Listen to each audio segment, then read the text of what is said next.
I'm at a smoothie bar asking people if they'd switch smoothies with me for $574. Oh, I'll switch. So what about $574 if you switch your home insurance to Allstate? That's a headache. Nope, it's painless. Oh, so it's easy money. Yep, check Allstate first and you could save hundreds on quality home insurance today. You're in good hands with Allstate. Not available in every state. Based on the national average annual savings for new home insurance customers surveyed in 2023 who switched to Allstate and reported savings. Savings vary. Guess what, people? Wendy's has new saucy nugs. You heard me. Wendy's nugs now come in 7 saucy flavors. Buffalo, honey barbecue, garlic parm, spicy ghost pepper. You can literally hear your taste buds after every bite. I'm serious. Listen to mine. Okay, that's just me playing with sound effects, but you got the idea. For a whole new way to nug, gotta be Wendy's. At participating U.S. Wendy's. Don't be fooled by the people you meet on social media. It may start as an innocent conversation, but anyone who tries to sell you pills is nothing more than a drug dealer. And if you think tiny pills can't do much harm, think again. Fentanyl can end it all. Know the truth about fentanyl at learnmoreaz.org. Don't be fooled. Don't be faked out. Visit learnmoreaz.org. This message is sponsored by the Substance Abuse Coalition Leaders of Arizona. Is that your new Nissan Rogue? Yeah, crazy story. So I'm at the Nissan Thrill of Summer sales event when Dave, the sales guy, asks, want to test drive the Rogue? And I'm like, let's go. We're driving when Dave says, check out the VC turbo engine. I hit the gas and whoosh. I'm like, okay, I wasn't expecting that. Dave goes, if you think that's cool, watch this. Dave shows me the miles per gallon and I'm like, whoa, that's pretty impressive fuel economy. Dave mentions, these new cars are going fast. And in that moment, I had to have that Rogue. Crazy, right? Wait till you hear how I got my Sentra. Now Nissan offers 6 vehicles starting under $30,000 MSRP. Shop the Nissan sales event. Visit your local Nissan store and nissanusa.com today. 2024 EPA fuel economy estimates from 28 city, 34 highway to 30 city, 37 highway for 2024 Nissan Rogue. Actual mileage may vary. Nissan Altima, Kicks, Leaf, Rogue, Sentra, and Versa. All prices are manufacturer's suggested retail price. MSRP excludes destination and handling charges, tax, title, license, and options. Dealer sets actual prices. Will Shakespeare here. Back in my day, I invented over 1,700 slang words like swagger, bedazzled, and my personal favorite, besmirch. But even I have trouble understanding slang words like yeet or bougie or... This is fire. Actually, it is extremely smooth Shakespeare vodka. Okay, boomer. See what I mean? But there is one word that describes the pure quadruple distilled spirit crafted from an 8th century Polish recipe the first time you try it. So lit. I couldn't have said it better myself. Shakespeare vodka. So lit. KQFN Tempe. Also transmitting on K257CD Phoenix at 99.3 FM and K240 EU Mountain Hills at 95.9 FM. Wherever you go, take us along. Listen to our live stream on our free Fanatic app. Download it today. All right, people, settle down. Because it's time. Time for what? Showtime. When does it start? Right now. 3, 2, 1. Let's get on with the show. Let's do it.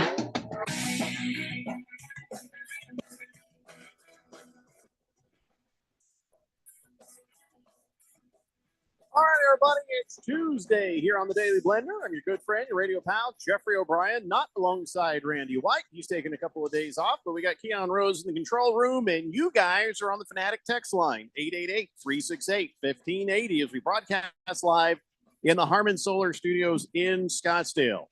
Today's been a hell of a day. Today has been a hell of a day. All kinds of things happening.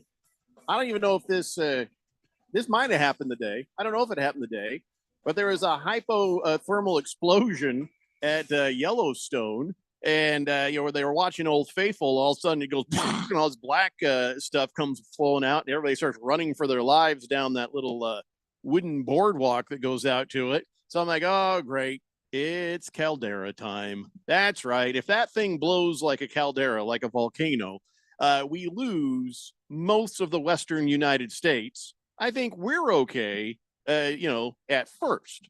We probably will feel the thing happen, but we won't be killed right away. Everybody up there will. And then we're going to run for Mexico. So maybe slow down the whole thought process of building that wall, if you know what I'm saying. You might need to go back the other direction. Exactly. Yeah. So, you've seen the doomsday documentaries about the caldera and what would happen. And then, like, I've always felt pretty good being in Arizona going, okay, cool. If there's a giant tsunami, we get our feet a little wet, but we're okay. If there's a giant volcano, we get shaken up a little bit later on when the nuclear winter happens from that and everybody starves to death. Well, that's a problem. But outside of that, at the immediate, well, we have at least a minute to collect our thoughts and maybe say goodbye to some people. And, all these different things that happen, Arizona's in kind of a safe space for the most part. So, so that happens. Anything happened to you today, Keon?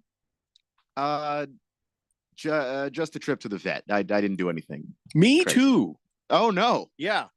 How is your kitten doing, by the way? He's doing much better. Yeah. Yeah. Good. Is movement? So it's partial. Just to Mhm. explain. Mhm. Somebody shot my cat. That's the worst. Yeah. So They will rot in hell. He is paralyzed from his waist down, basically. So he continues to be, or is there hope there? He is still, but it's not complete. Like they said when they pinch, so he can feel very hard. He barely feels it, but he does react. So that's good news. They're like, okay, there's some movement there. He might be able to get the use of his legs back. So just fingers crossed on that and hoping for the best. So, the more the swelling goes down, and then you get into a better idea of what it'll take, right? So that's good. That's good news. That's great to hear. So the other thing, so I'm sitting there having breakfast with my wife, and we look out in the yard. Bebo's out in the yard. Bebo's our new dog. He's a Rhodesian Ridgeback, but he's also, I think, part Dachshund. So we call him a Rhodesian hatchback. He's like a small version, and he likes to chew everything. Oh, he'll chew anything and everything he can get his hands on. And so he's out there. She's like, hey, it looks like he's eating something. And we're like, huh, what? I almost got up and went and looked, but I was like, same old thing for him, And about an hour later, I'm on the phone with Radio Ron. We're just talking. And I look out and I'm like, whoa, okay, I gotta let you go. There's a problem. And here's what happened. So I'm watching. He goes out there and he starts to puke, which is a normal occurrence for him. He'll puke up little hairballs because he chews everything. Mhm. And or bits of grass or whatever, but it'll be a thing. He's a puppy. He's a dumb puppy. And so he kind of does a little bit, and then he's like, not that great. He walks over to the middle of the yard, starts to really working on it, and some stuff came out, and I was like, oh, good. And then I'm on the phone the entire time watching this, and he's all and he got stuck in the motion, and as he stood there, he's like, and he couldn't do anything. And he kind of looked back at his tail. He's like, we're trying to figure out what's going on. And then he just goes, boom, he falls over. Oh no. His tongue had gotten stuck in the back of his throat and he choked. When I got to him, he was dead. And I picked him up and I was like, in his eyes, all the life was gone out of his eyes, like foggy. And I reached into his mouth and I grabbed his tongue and I pulled it forward. And then he started to come back. Wow. So we have no idea what caused that. There's several different things that I just grabbed him in my arms, and I was telling my wife, hey, the dog's in trouble.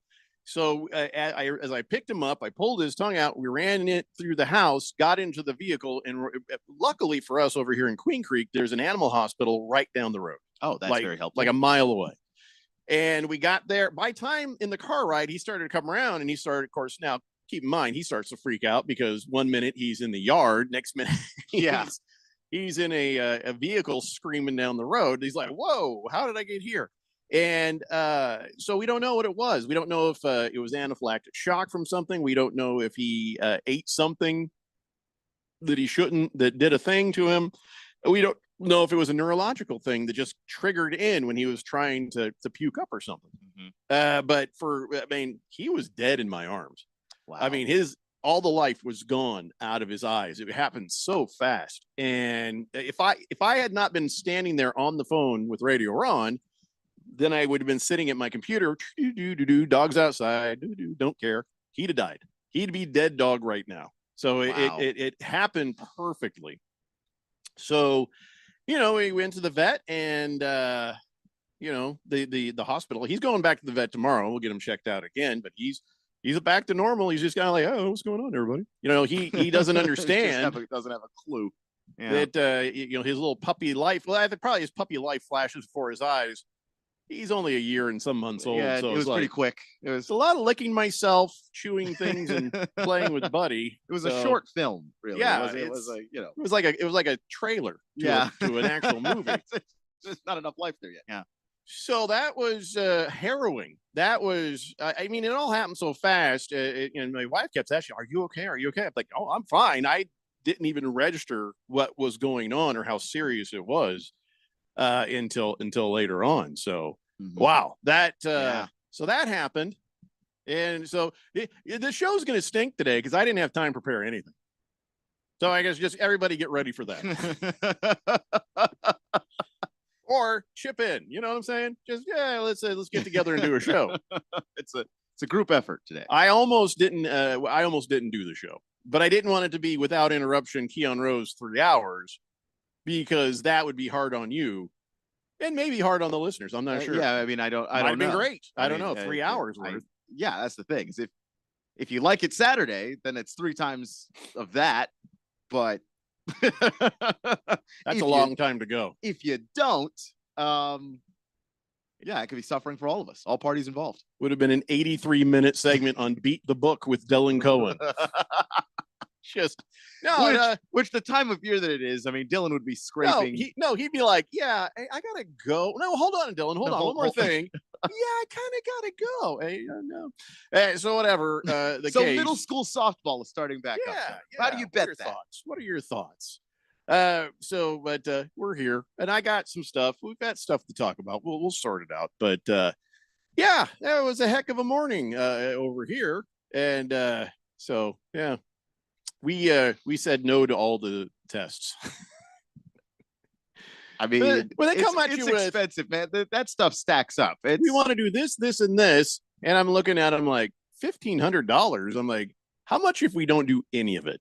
You know, it was a couple $100 because make sure he was okay. But everything they were trying to say they needed a test for, I was like, that's not conclusive. Nothing you're saying is going to really tell us exactly why and what so we can prevent that again. So I'm like, yeah, I just assume monitor him at home and see what happens. Just keep an eye on him. And well, Buddy had parvo, and that was I don't know, was that a $6,000 dog, $5,000 dog? You know what I mean? And so he was happy and like, okay, I'm fine. I'm like, yeah, I think we're going to pass on those tests. We're just going to see what's what. But we went out in the yard, we searched. We can't figure out what triggered this. So we're going to go see the vet tomorrow and do a little more digging there. Where at the vet, not the animal hospital, the vet, it's cheaper. So we shall see. We shall see. But luckily, Bebo lives. Dumbass, chewing everything he finds. Well, I'm glad he's all right, man. I'm glad he's all right. Yeah, he's in here. He's sleeping over there, which is not normal for this time of day. So he's just. So he was going through it. Oh man, God, that was frightening. And then, of course, I pick him up. I'm carrying him. And then when he starts to come to, he wants to struggle. And he also loses control of everything. I got peed on. It was like, I need a shower now. I just haven't had time. I wasn't wearing this shirt. I did change my shirt. And so, that was interesting. So yes, that's why today's show, and then made even more interesting if that caldera goes at Yellowstone. It was the Biscuit Basin, if you are familiar with it. The boardwalk got completely destroyed. I don't know if anybody was hurt. Hopefully not. But if you see the video of it online, everybody's like pretty smart. They're running. The one guy is like caught behind. He didn't look like he was going to make it. But everybody was there, and it looked like the normal. You saw it? Yeah, it was just looked like a normal geyser, and everybody standing there taking pictures, and then more stuff just keeps going up into the air, and that's when everybody was like, "Oh my God, no!" Even the guy who stumbled, you can see him. He's making it. He's making it. Yeah. What I love is these idiots. They stop. They're like, "Oh, we're good." No, you keep going, honey. We're going to the car, and we're leaving the state. Yeah. Keep running. That was great. I didn't expect this part of the show. The Rangers are like, get the hell out of here. The Rangers showed up later and said, this is all now closed. We closed everything. Yeah. Yeah, boy. If that thing goes, that changes life as we know it on this planet. That's lovely. That's just how many different life-changing events can you really have before We've had it pretty easy though. We've had it pretty easy, and then COVID happened. Listen, 100 years ago, COVID happened, and there was no TVs, and it was even worse. More people died. Things were worse 100 years ago. We just had like a president step down. Another one got shot back at. in the 60s. They got one killed. 9/11. Look, Okay, I'm just saying. I was here for 9/11. I'm just saying for the whole span, the 2008 financial crisis. It's just like there were lots of those events in history, but we've got them in like a nice 30, 40 year run of just like, oh my God, what is happening? Even since 1970, that's when I was born. Yeah. You go through it. You got Watergate. Somebody tried to kill Reagan. Somebody tried to kill Ford. Somebody tried to kill Carter. Yeah. Somebody threw a shoe at George W. Plenty of these things have happened. A war in the Middle East that lasted 20 years. Sure. And then you got 9/11. And, then a couple of my marriages. Which, and I didn't have a marriage, but I had one relationship that got way too close for how badly that ended. So plenty has happened since we've been around. Let's go to the text line, 888-368-1580. King of Kitten says, new texter nickname, wrongfully detained. He says, oh my God, Keon, I'm sorry. That's awful for the cat. Makes me angry that someone could be so cruel. And damn, Jeffrey, that was crazy. Yeah, it didn't even occur to me. When I've tried to pull Bebo's tongue out of his mouth, not like totally, but just pull it forward, I didn't think it really worked. And then a few seconds later, he started coming around because it was so stiff. And I was like, I don't know if this is even going to do anything, but I guess it did. Cleared it up. Yeah. If nothing else, it triggered him to be able to start breathing normally. Lacrosse guy says, not all heroes wear capes, Jeffrey. Wow. No, I am no hero. It was just desperation time that I got a dog dying in my arms. I had to figure out something. Mr. Wilbur says, you think maybe you got a hold of Colorado river toad? Those are very poisonous. We wondered about a gecko, but we haven't seen any toads around here. We did go out and we did a sweep of the yard trying to see if there's anything out there. I don't know. We didn't see anything like that, but yeah, you're right, Wilbur. That's something to keep an eye on. He goes, I wonder if we're due for 100-year locust swarm. What do you mean? All these cicadas aren't annoying enough for you? Sir Drives a Lot says, super Jeffrey, speedy recovery for the kitty. There's nothing super about me. I did what any of you guys would do. Monkey Puncher says, will my dreamboat Dylan Cohen be on again today? His voice is like a choir of angels singing to my heart. Oh my God. Yeah, he'll be on every day at around 3:20. So, Thundar the Sound Barbarian says, I missed the start of the story, but glad the dog seems to be okay. I can help you out, Jeffrey. I have 3 hours of stories about the Dodgers and can text in all about that. He says, more seriously, I got my Blender League email about fantasy football. Any decision on draft day yet? Yeah, that was automatically sent out. I didn't even do that. I was like, oh, well, that's interesting. So I'm not prepared to deal with any of that stuff just yet. So but we'll let you know. My sister actually asked me about that. Pull the Plug says, you need to keep your cat inside, Keon. You have to build a catio, which is like a patio, but it's for cats. I live in a duplex. I really don't have a catio space. He just likes to hang around in the yard. He doesn't go anywhere. He just hangs out in the backyard or on the driveway. Ralph Has Crab says, Keon is the voice of hope and joy today. Wow, way to bring us all down.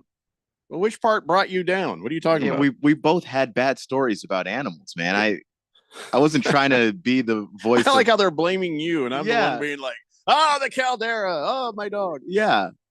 If you want to blame Keon, that's fine. I'm not trying to bring anybody down. Just that's what happened to me. That's my day. I feel like we should blame Keon for the Diamondbacks losing. I don't know how that would be my fault. Just to distract away from myself. That's all I'm doing. Okay, well, fair enough. It's working before, so I guess we'll do it again. They got a colossal ass kicking, just colossal, 10-4. That's not great. For those of you new to sports, that's not great. And then the whole Bobby Witt Jr. thing where he homered, he tripled, and he doubled, and then they plunk him. I don't know if Gilbert did that on purpose. No, it wasn't Gilbert. It was Humberto Castellanos, and he hit him with his first pitch, and everybody booed. I don't know if that was on purpose or not. I don't feel like that's something the Diamondbacks would do just to stop somebody from batting the cycle. I don't know. Did it seem? I didn't see it. Did it seem like it was like on purpose? I didn't catch it myself either. Oh, Mr. AZ Sports texts in and says Humberto got DFA today as well, I believe. Oh, they sent him down after that.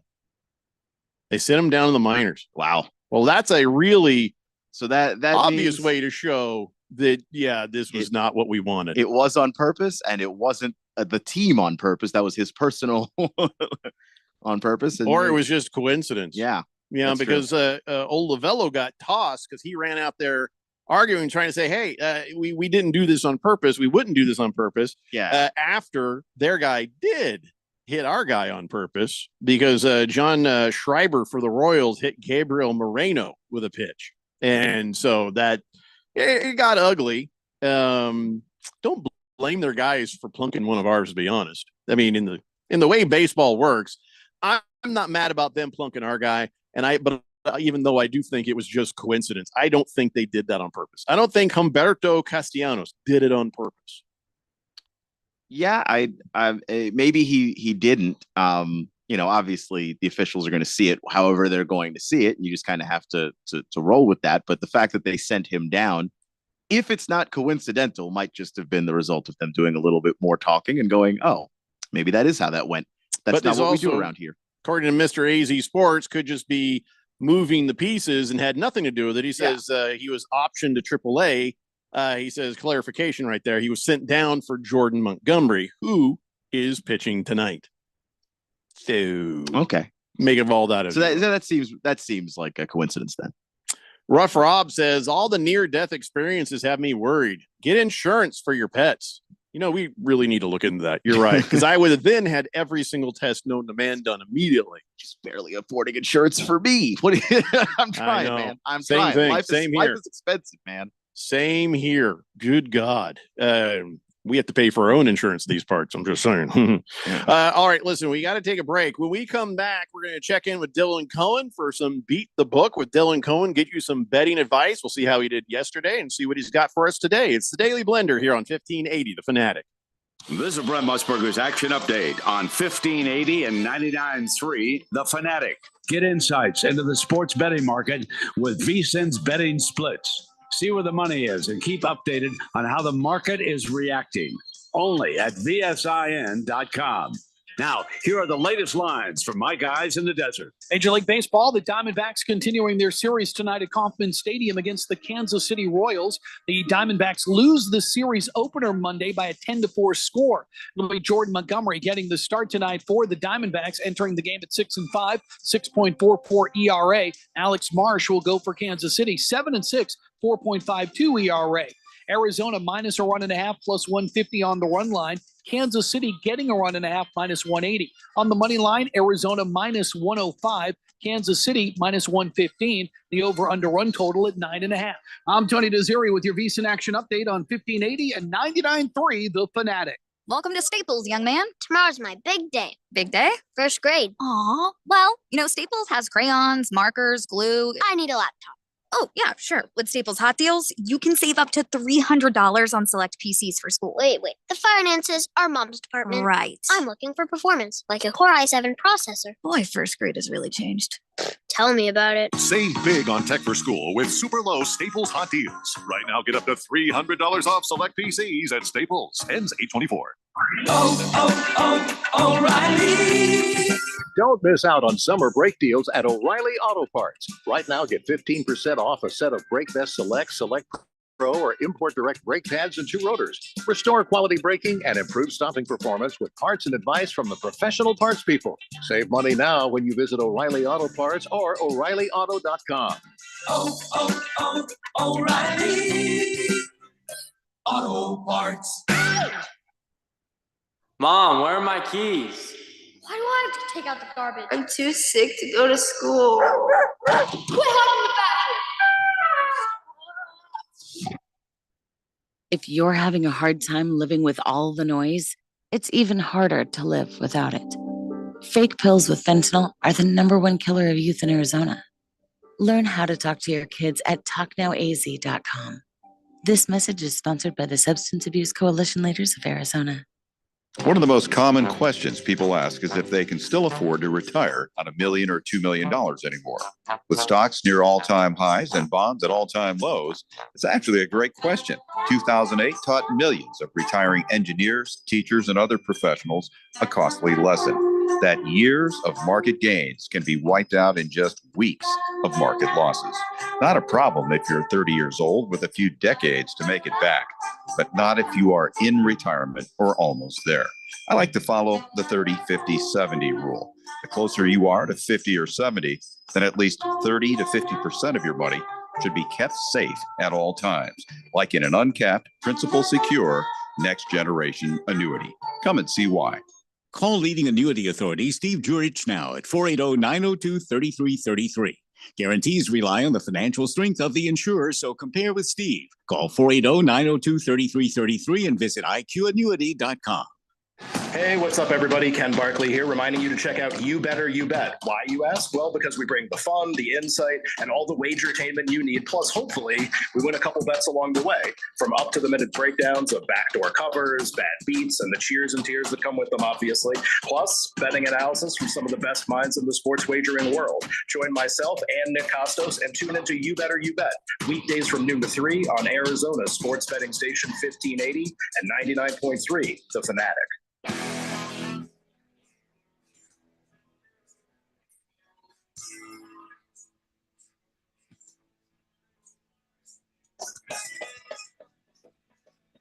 Today's Blender here on 1580 The Fanatic, and it's time now for Beat the Book with Dylan Cohen.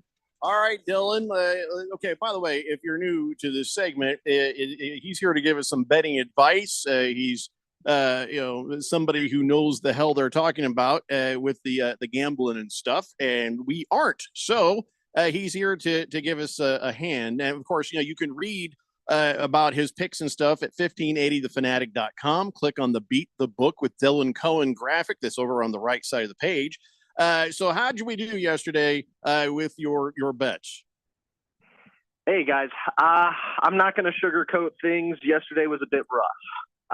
There were two picks that I had recommended.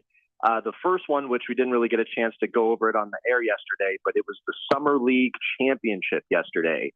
So there was a matchup between the Memphis Grizzlies and the Miami Heat. Both teams came in undefeated, and it was something that I was always projecting to be a close call. My pick was on the Memphis Grizzlies to win money line. They ended up losing a heartbreaker in overtime. And truthfully, and I was not familiar with this, but in the Summer League, when a game goes to overtime, they do what's called an Elam ending, which if you're not familiar with that, they do it in the basketball tournament. That's where they get rid of the clock and they play to a target score. So the Grizzlies were really in command for much of that game. They had a chance to win in regulation. They couldn't make a buzzer beater. They missed a couple of key free throws in the overtime period. And the Miami Heat stole the game. They won 120-118. I kind of hate that Elam thing. I kind of hate that. Keon, what do you think? Yeah, you're probably more familiar with that whole play to a target thing. Yeah, I mean, I don't know if anybody's ever played like pickup ball. That's basically, you're playing to 21, you're playing to whatever the score is, and then it doesn't seem very professional. To me, that's not the problem. My issue has always been when it sort of goes from you're playing the game with a clock, and then all of a sudden you've just decided the clock is we're not using a clock anymore. That kind of throws me a little bit, but outside of that, no, I actually find it kind of interesting. So be honest, Dylan, is this a thing you would have put a bet on? If there was anything else happening, you know what I mean? Truthfully, yes, no. I mean, at the end of the day, I'm going to stand behind any pick that I recommend on their show. And there's honestly no one out there that's going to take it harder if they don't hit than me. Because all I want to do is be able to set everyone up that tunes in, for success. At the end of the day, the Grizzlies had the best player on the court, G.G. Jackson, and he just couldn't really turn things on until the second half. They had big performances out of Scottie Pippen Jr. and Jake LaRavia, but it just wasn't enough. And ironically, Pele Larson from good old U of A hit a very clutch game winner to end it in overtime, and just is what it is. All right. What was the other one?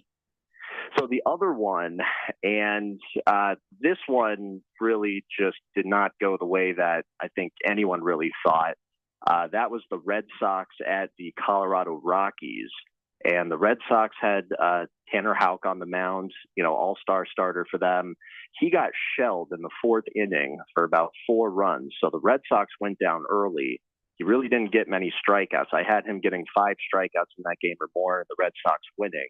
Now, ironically, the Red Sox did actually end up coming back. They really did turn it into a ball game. This one went all the way into the 12th inning, and then the Rockies won on a walk-off in the bottom of the 12th. Which is not something the Rockies do often, which is win. So that's kind of a stunner right there. And it just comes with the territory. This is what we all sign up for when we make these wagers. We're never in it to lose, but we're going to have nights like this, and all you can do is get up and wipe yourself off and move on and try again. So here's what we've learned so far about sports betting, at least on this show.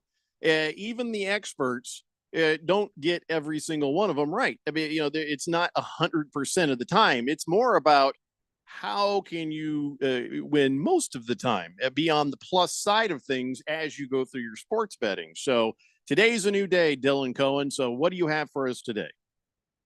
So today, there's a couple of things I like. I'm going to start off with the Pittsburgh Pirates and the St. Louis Cardinals matchup. Paul Skeens is going today for the Pittsburgh Pirates. He's honestly the hottest pitcher right now in Major League Baseball. There's a lot of hype on just the season that he's had so far and his chances for winning the Cy Young. So, all the incentive is there for Paul to go out and just continue to, have the strong season that he's had so far. His line on strikeouts, so the amount of strikeouts that they're expecting him to get in this game, is the over-under's at 7.5. Now, with Paul Skeens in particular, he's known for getting a lot of strikeouts. He throws the ball really hard. In his case, 7 out of his last 8 games, he has thrown for 8 or more strikeouts. 8 out of his last 10 games, he has thrown for 8 or more strikeouts. So to count on him to go over that line of 7.5, it's a pretty reliable bet. So my first pick is for Paul Skeens to go over 7.5. He will have 8 or more strikeouts today versus the St. Louis Cardinals at home. Well, he's playing. That does sound reasonable. Yeah. Dylan, how often do you look to the past to try and help you figure out, I guess, what you're betting? Is it just a numbers thing, or are you just going, okay, you're riding the hot hand? Like what's the kind of thought process going in there? That's a great question. Just about any kind of a bet like this, I'm always going to be looking at what's happened in the past. You definitely need to take recent trends into account. Particularly with baseball, it's such a numbers game, and it's arguably the most analytics heavy sport. So that's really where there is some value in looking to the past. These guys play more regular season games than any of the other major, professional sports. There's going to be a lot more data to look over to try and, analyze what you can do. So for Paul Skeens in particular, I mean, this is his rookie season. It's not like you have years of, data to look over. But in his case, I mean, the guy's pitched, I think it's like 11 games now. So I think, when I'm looking at him and how he's going to perform, I'm going to take the whole season he's had into account. I'm certainly going to, look at his last 5 games, see where he's been in those, and make a call from there. But whether it's baseball, whether it's basketball, whether it's football, college, just about any wager I'm going to place, as long as it's not like a futures bet, I'm definitely going to be looking at, what have these guys done so far this season? What have they done recently? What have they done the last time, these two teams played, which, by the way, the last time Paul Skeens played the Cardinals, he had 8 strikeouts. So those are the kinds of things, that you can look for to feel a little bit more confident about what you're going to ultimately put your money on. Right. You're looking at stuff that you don't go too far back. But you don't count too much on, those. By the way, if this is a numbers thing, are you Jonah Hill or are you Brad Pitt? I'm going to go ahead and say that I am Jonah Hill in this case. You know what? That's fair. That's fair. And that's where the money is. All right. So there's a game you wanted to talk about, but this starts at 5:05. So if somebody's going to make some bets on it, we better get to this quick. You wanted to say you had a bet for White Sox and Rangers. Yes. And also this is a good one for just looking at, recent trends and, historical numbers. So when it comes to the matchup today between the White Sox and the Rangers, the White Sox have their absolute best pitcher in Garrett Crochet starting.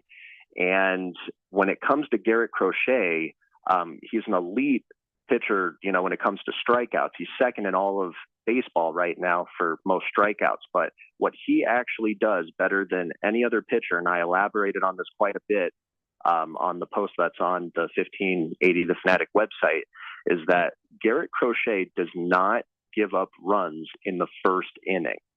And within betting and baseball betting, a very popular prop bet, and this is one that's honestly a personal favorite of mine, and I can go into why that is, but I like to wager on whether or not there's going to be a run in the first inning of a game. So you can bet on what's called a no-run first inning.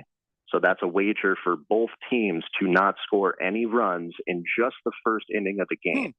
Garrett Crochet this season, in 20 starts, has only given up a run in one game in the first inning.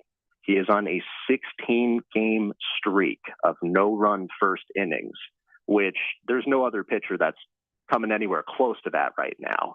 So when you've got a guy that's running that hot in the first inning and you're going to make a wager on there to be no runs in the first inning, what this is essentially turning into can the Rangers hold the White Sox batters to no runs in the first inning? Because you can count on Garrett Crochet to do that. So today we have John Gray pitching for the Rangers. Now, John Gray doesn't have the kind of track record that Crochet does for no-run first innings. He has had no-run first innings in his last two games. So, seeing that recent trend does make me feel a little bit better.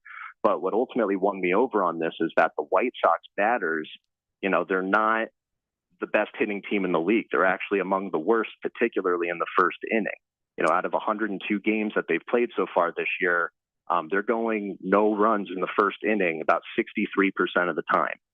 So I like those odds. That's worth the gamble. Okay. I love no-run first inning White Sox at Rangers. All right, so there you go. Lost Toby says, I'm 0-7 this season betting against the A's. Betting baseball is hard and stupid, is what he says. Fish Tank says, Dylan, is there an app or a website you think is best to look at stats? That's another great question there. In terms of app or website, I do leverage ESPN a lot. Unfortunately, there's not a ton of very great sources out there that really kind of aggregate the data the way that, you're really going to want to look at it. And a lot of the time you do kind of have to just manually, go back and look at certain box scores, look at certain players, pull up their game logs and kind of follow it from there. But one thing that I do commonly look at, Google is your best friend in this case. So Google, MLB teams with the most strikeouts. And there's a website, I believe it's called StatMuse, that tends to pop up that I look at. And that's a great one to go to when you're looking for, what pitcher is going to do well with strikeouts today. Well, let's look at the team they're facing. Let's, where does that team rank in, the teams that strike out the most, in all of Major League Baseball? That's a helpful thing to look at. So I would say up front, I don't necessarily have, a perfect app to give. It's going to really just be a collection of websites, but you can find a lot of really good stuff, just Googling it. And if for some reason you're unsure of the, kind of accuracy of what you're looking at, go back and, cross-reference it with the actual box score from the game. I'll do that sometimes. And then if I feel like I am looking at a site that's legitimate, then, that's a new resource for you. So, what are the odds on these bets, and how do you find them? Is that on the DraftKings, on FanDuel? So, me personally, I like to do a lot of my betting on FanDuel. I will dabble a little bit with DraftKings here and there, and I also do like Bet365. I find that they have really aggressive odds. And, you know, if you're ever curious about who's giving you the best deal on a particular bet, you know, as long as you already have the account set up, you know, open up your apps, put in the bet, and then, you know, compare and see who's going to give you the best price.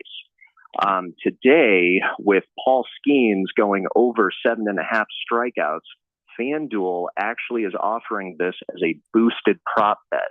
So normally, if you were going to go over 7.5 for him to get 8 or more strikeouts, it would pay just a little bit under 1-to-1. I believe the prop, it was like minus 110 was the line. They're boosting that today to plus 150. So that means they're now going to pay you 1.5 to 1 on your bet for this prop bet that looks pretty likely to go over. Gotcha. Hey, we got another question for you. Big George says, question for Dylan Cohen. Diamondbacks play Kansas City Royals today. Jordan Montgomery, fresh off the IL, gets the start for the Snakes against Alec Marsh. Would you take the Royals on this one? Oh, Big George is putting me in a tough spot because as much as I love my Diamondbacks, I saw that game yesterday, and you know, Jordan Montgomery has not had the kind of season that we had hoped he was going to have for us, particularly with the contract that we gave him. The Kansas City Royals just look red hot right now. Bobby Witt Jr. is just hitting the lights out of the ball, and I would not bet, unfortunately, on the Diamondbacks money line here. If you're going to pick a winner in that game, I like the Royals at home. I personally do on the side, and I didn't post this on, you know, the website or anything, but I do like Bobby Witt Jr. to get multiple hits today. He's got, I think, 4 games now of hitting like 3 or more hits each game. So it's definitely something good to look at, particularly with Montgomery on the mound. All right. Well, thanks, Dylan. We got to go to a break. So it's Beat the Book with Dylan Cohen. You can find him at 1580thefanatic.com. Click on the Beat the Book link. It's over on the right side of the page. And you can read up and, you know, see more about how he comes to these conclusions on his bets and stuff. And I'll tell you what, Dylan, we'll see you tomorrow. I'll see you guys tomorrow. Thank you so much. All right, guys, we got to take a break. We'll be back. More of the Daily Blender after this here on 1580 The Fanatic. Home ownership. At Progressive, we know it's part of the American dream. It's sea to shining sea and water damage as far as the eye can see. It's America. It's freshly mowed grass and a fence that was freshly vandalized by a pack of unruly teens. It's America. It's also round-the-clock protection when you bundle your home and auto with Progressive, which can help keep the American dream of home ownership alive and kicking. Get a quote at Progressive.com. Progressive Casualty Insurance Company, affiliates, and other insurers. Not available in all states. Welcome to Staples, young man. Tomorrow's my big day. Big day? First grade. Aw. Well, you know, Staples has crayons, markers, glue. I need a laptop. Oh, yeah, sure. With Staples Hot Deals, you can save up to $300 on select PCs for school. Wait. The finances are mom's department. Right. I'm looking for performance, like a Core i7 processor. Boy, first grade has really changed. Tell me about it. Save big on tech for school with super low Staples Hot Deals. Right now, get up to $300 off select PCs at Staples. Ends 8/24. With Progressive's Name Your Price tool, you can easily find coverage options that fit your budget. If only it was that easy to name your baby. How about Jaden? Nope. Okay. Michael?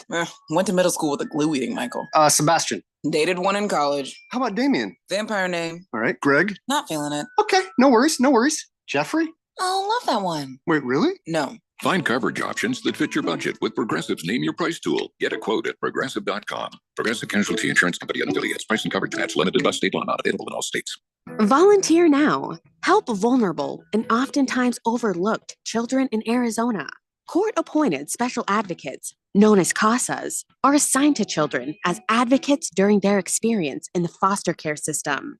Volunteer now. You can change the life of a child for the better. Visit azcourts.gov/volunteer to learn about court-appointed special advocates. That's azcourts.gov/volunteer. This message is sponsored by the Arizona Supreme Court.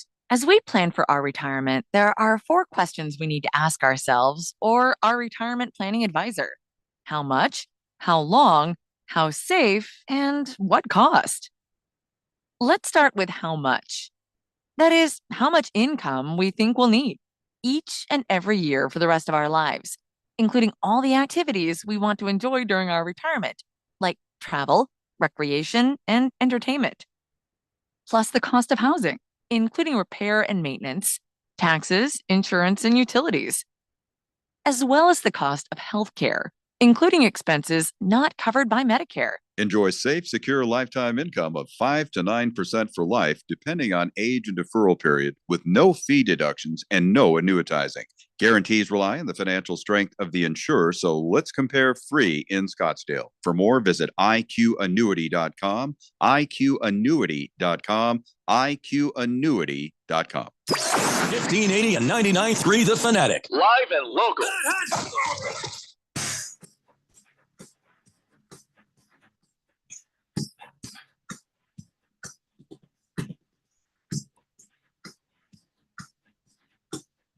Today's Blender here on 1580 The Fanatic. It was a pretty a funny tweet from Jazz Chisholm Jr. after yesterday's game. Miami Marlins lost to the New York Mets on Monday, actually, and which was yesterday. Sorry, my brain's not right. And so now they're like 35 and 65. Things are very bad for the Marlins. Things are very, very bad for the Marlins.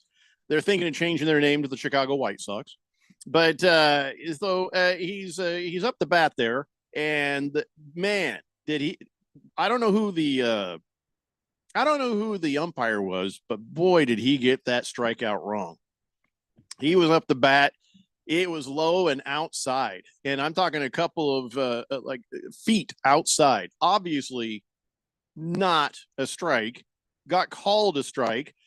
Jazz Chisholm Jr. looked upset. Didn't say anything. But he goes to social media, and his tweet is just a robot emoji, and next to it the word "please." I actually think it's crazier that more baseball players don't go to social media, just because the retaliation in baseball is more in the moment. Mm-hmm. You know, you argue with the ump, you're gone.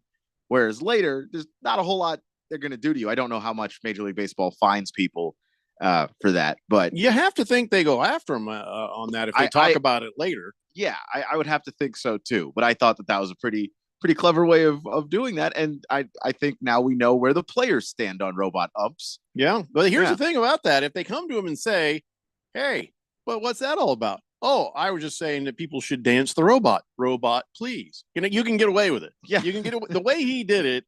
Subtle enough to get away with it. Hefty Lefty says, "Do Hast as bumper music." Oh, I'm ready to run through a wall now. Okay. Good for you. Glad you liked it. The music that we play as we come back does that for you. You go, man. You go. So, yeah, again, hopefully we get some robot umps here sooner than later, but it's going to be later because that's Rob Manfred. Hamilton Porter says, as long as the robot's not programmed by Angel Hernandez, yeah, I'm here for it. That's a good point. As long as the robots aren't programmed by the people who we wanted the robots to replace, we'll be fine. Which I'm going to assume that if they were programmers, perhaps they wouldn't be umps, but maybe I don't know that. Yeah, there's no way. Umps aren't smart enough to program a VCR. Like, I don't think we're in danger of Angel Hernandez programming anything anytime soon. Forget the idea that a very complicated system of cameras and radar and this and that is going to be in place for these robot umps. Let's forget that. People in the household take the remote control away from Angel Hernandez because he keeps putting it back into the menu mode and he can't get out of it. You know what I'm saying? He's dumb. He's a dumbass. It's just nice man, just not the sharpest guy. Hey, I saw this Adrian Wojnarowski. I think it's French. Wojnarowski. Anyway, he had a post saying Brent Barry, who spent the past 6 seasons in the Spurs front office, is joining the Phoenix Suns as an assistant coach. He was part of 2 NBA titles in a 14-year playing career. So Brent Barry So he went from the front office of the Spurs to assistant coach for the Suns. Was he an assistant coach before? I'm just trying to figure out why this guy in a suit and a tie is suddenly going to be an assistant coach. You know, instead of going front office. You see what I'm saying?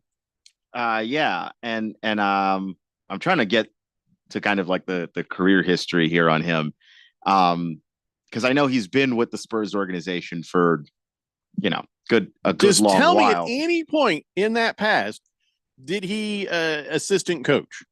Because I don't understand going from front office to assistant coach. That I'm just trying to figure out what's going on here and why the Phoenix Suns went, "Ooh, we need that guy." It doesn't look like he has coaching experience, so this could be him essentially getting that, you know, respected enough in the league. Maybe, Right. you know, you're working in the front office and you're like, front office isn't for me. Well, you I'd played like for to- 14 years, and that Yeah. helps. So like you want to be closer to the players, so you're working that angle, and the Suns saw enough value in him to say, hey, you're going to be a solid addition to this staff. All right. I'm sure he is. I just trying to figure out the path. Yeah, and of course Budenholzer has San Antonio ties as well, so Right. he would know if Brent Barry were capable more than Okay. probably anybody else.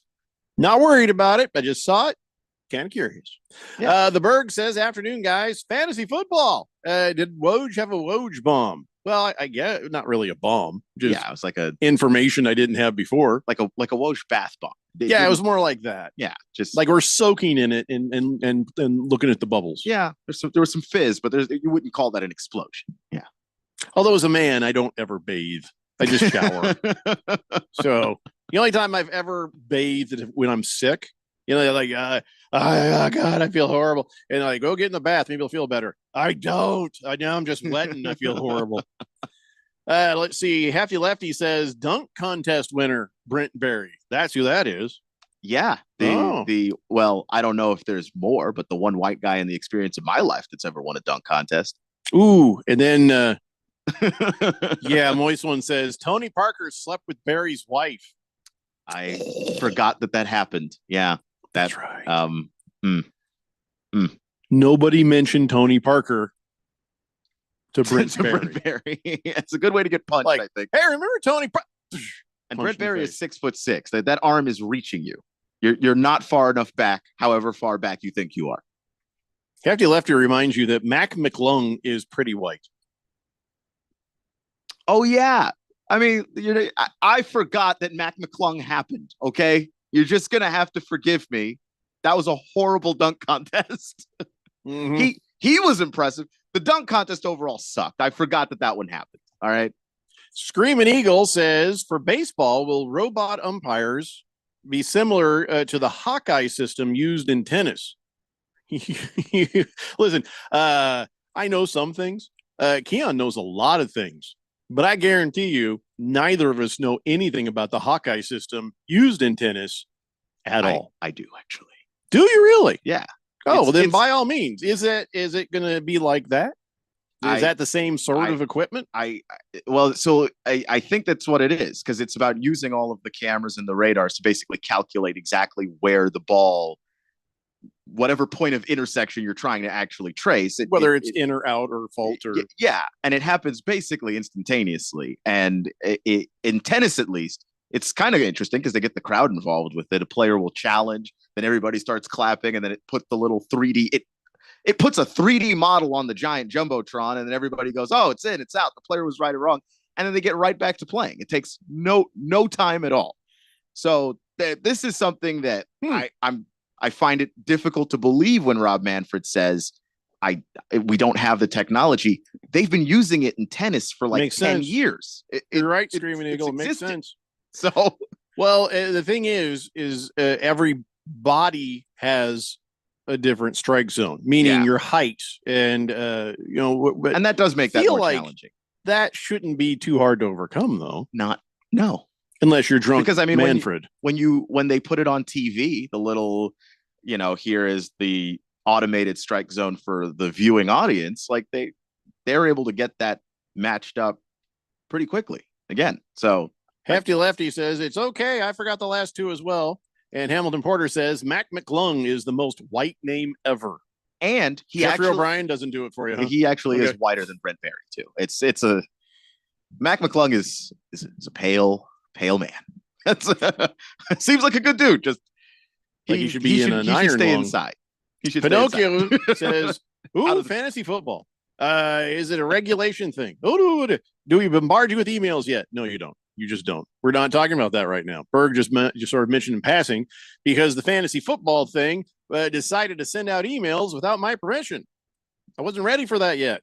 We're not ready to talk about that yet." Berg says, "Didn't Steve Kerr go from the Suns front office to coach Golden State?" Yeah, you're right. He was a GM, wasn't he? Mm-hmm. Yeah. That was like a huge leap. I mean, that's like top of one, top of the other. Yeah. So your coaching experience isn't that deep at that point, but he had a really good staff around him, and I think that is probably the biggest. At the time, the Warriors were hot garbage and had nothing to lose.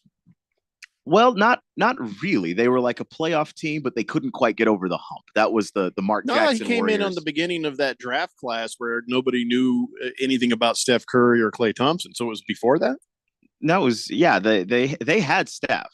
Okay. I thought he drafted Steph. No, that was a Mark Ew. Jackson. They just couldn't get over the hump, and then Steve Kerr came and brought all of his San Antonio nonsense with spreading the floor and having lots of shooters and not having necessarily multiple big men in the paint, and the NBA was not prepared for that particular change. Hamilton Porter says, "Okay, so devil's advocate, are robots only at the major league level? How far do you take this?" Well, right now they've been testing it in the minors, if I'm not mistaken, or was it just spring training? Ralph was telling me it's either in single A or double A.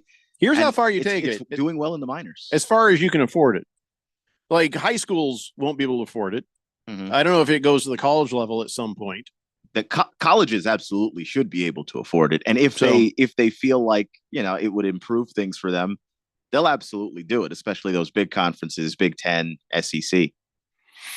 Random texter, don't feel bad. He says, "Oh, I didn't know you weren't ready to talk about that yet." No, we can talk about. I'm not ready to address all of that. You're welcome to say anything you want on the text line, random texter. Don't sweat it.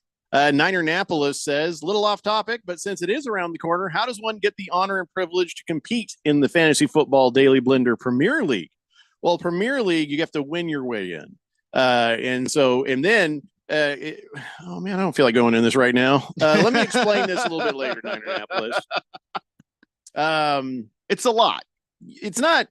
I mean, you win one of the regular leagues, and that gets you into the Premier League if your point score totals is higher than other champions. That's the quickest way I can explain it. But the way you get involved with what we're doing is just send me an email, blender@1580thefanatic.com, and I'll put you on the list of people who want to get into some of our leagues. As far as Premier League goes, you got to win your way on that one.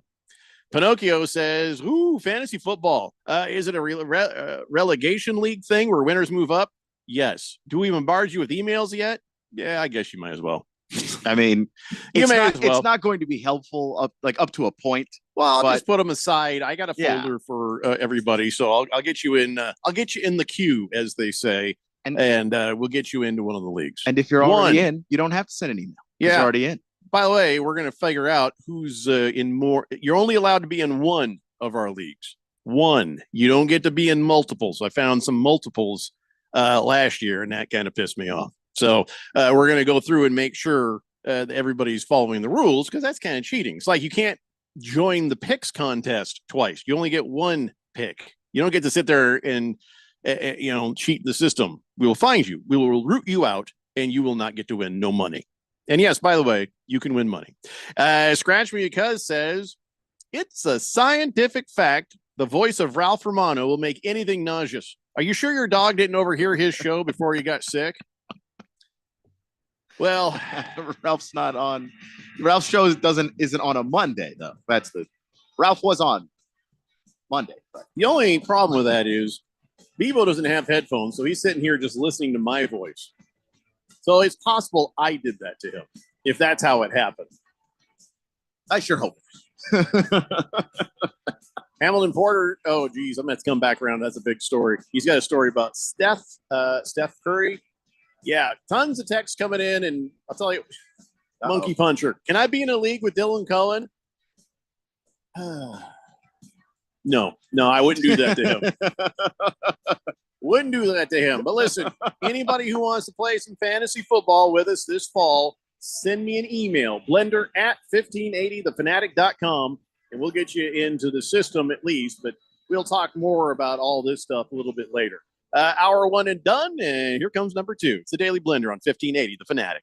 Life insurance. Why are you putting it off? Can't afford it? Too much hassle? Think you don't need it? There's lots of excuses for putting off life insurance. But if you weren't there, who would pay the mortgage and other bills? With Ethos, you could be covered in 10 minutes and boom, family protected. Ethos, fast and easy online term life insurance. Up to $2 million in coverage with no medical exam. Some policies as low as $1 a day. Answer a few health questions and get your free quote at checkethos.com. That's checkethos.com.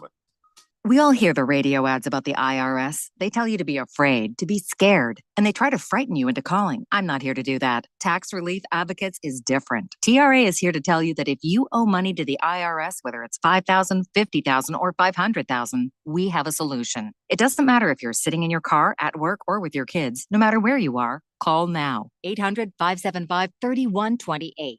Don't lose hope. TRA can eliminate or reduce what you owe to the IRS. Generous programs are now available that can give you a fresh start. Our passion is taxes and helping individuals fix their IRS problems. We have over 1,000 five-star reviews on Google and an A+ with the Better Business Bureau. You don't need to be afraid of the IRS any longer. End your tax nightmare today by visiting us online at TRA.com or call 800-575-3128. That's 800-575-3128. Tax Relief Advocates. Real solutions for real people. Must qualify for enrollment. Results may vary. I'm at a smoothie bar asking people if they'd switch smoothies with me for $574. Oh, I'll switch. So what about $574 if you switch your home insurance to Allstate? That's a headache. Nope, it's painless. Oh, so it's easy money. Yep, check Allstate first and you could save hundreds on quality home insurance today. You're in good hands with Allstate. Not available in every state. Based on the national average annual savings for new home insurance customers surveyed in 2023 who switched to Allstate and reported savings. Savings vary. Do you know about 211 Arizona? It's a free service to connect you with resources anywhere in Arizona. Housing assistance and eviction prevention, transportation and ride services, healthcare benefits, food resources, and even utility bill support. Talk to a live operator in English or Spanish 24 hours a day, every day of the year. Just dial 211 or visit 211arizona.org. Get connected, get answers, and get the help you need. This message is sponsored by 211 Arizona. Everybody's got a podcast these days. Comedy, politics, true crime, you name it. But how many actually teach you anything useful? Harman Solar has an entertaining podcast that is vital if you've been thinking about looking into solar, but you don't know where to start. Ralph and Ben explore the intricacies of utilities, equipment, processes, and more. Their primary objective is to educate and empower you to make informed decisions on your solar journey. So increase your knowledge, not your bills. Go check it out right now. It's the Harman Solar Podcast at harmansolar.com. KQFN Tempe. Also transmitting on K257CD Phoenix at 99.3 FM and K240 EU Mountain Hills at 95.9 FM. Quiet, people, settle down. Because it's time. Time for what? Showtime. When does it start? Right now. 3, 2, 1. Let's get on with the show. Let's do it.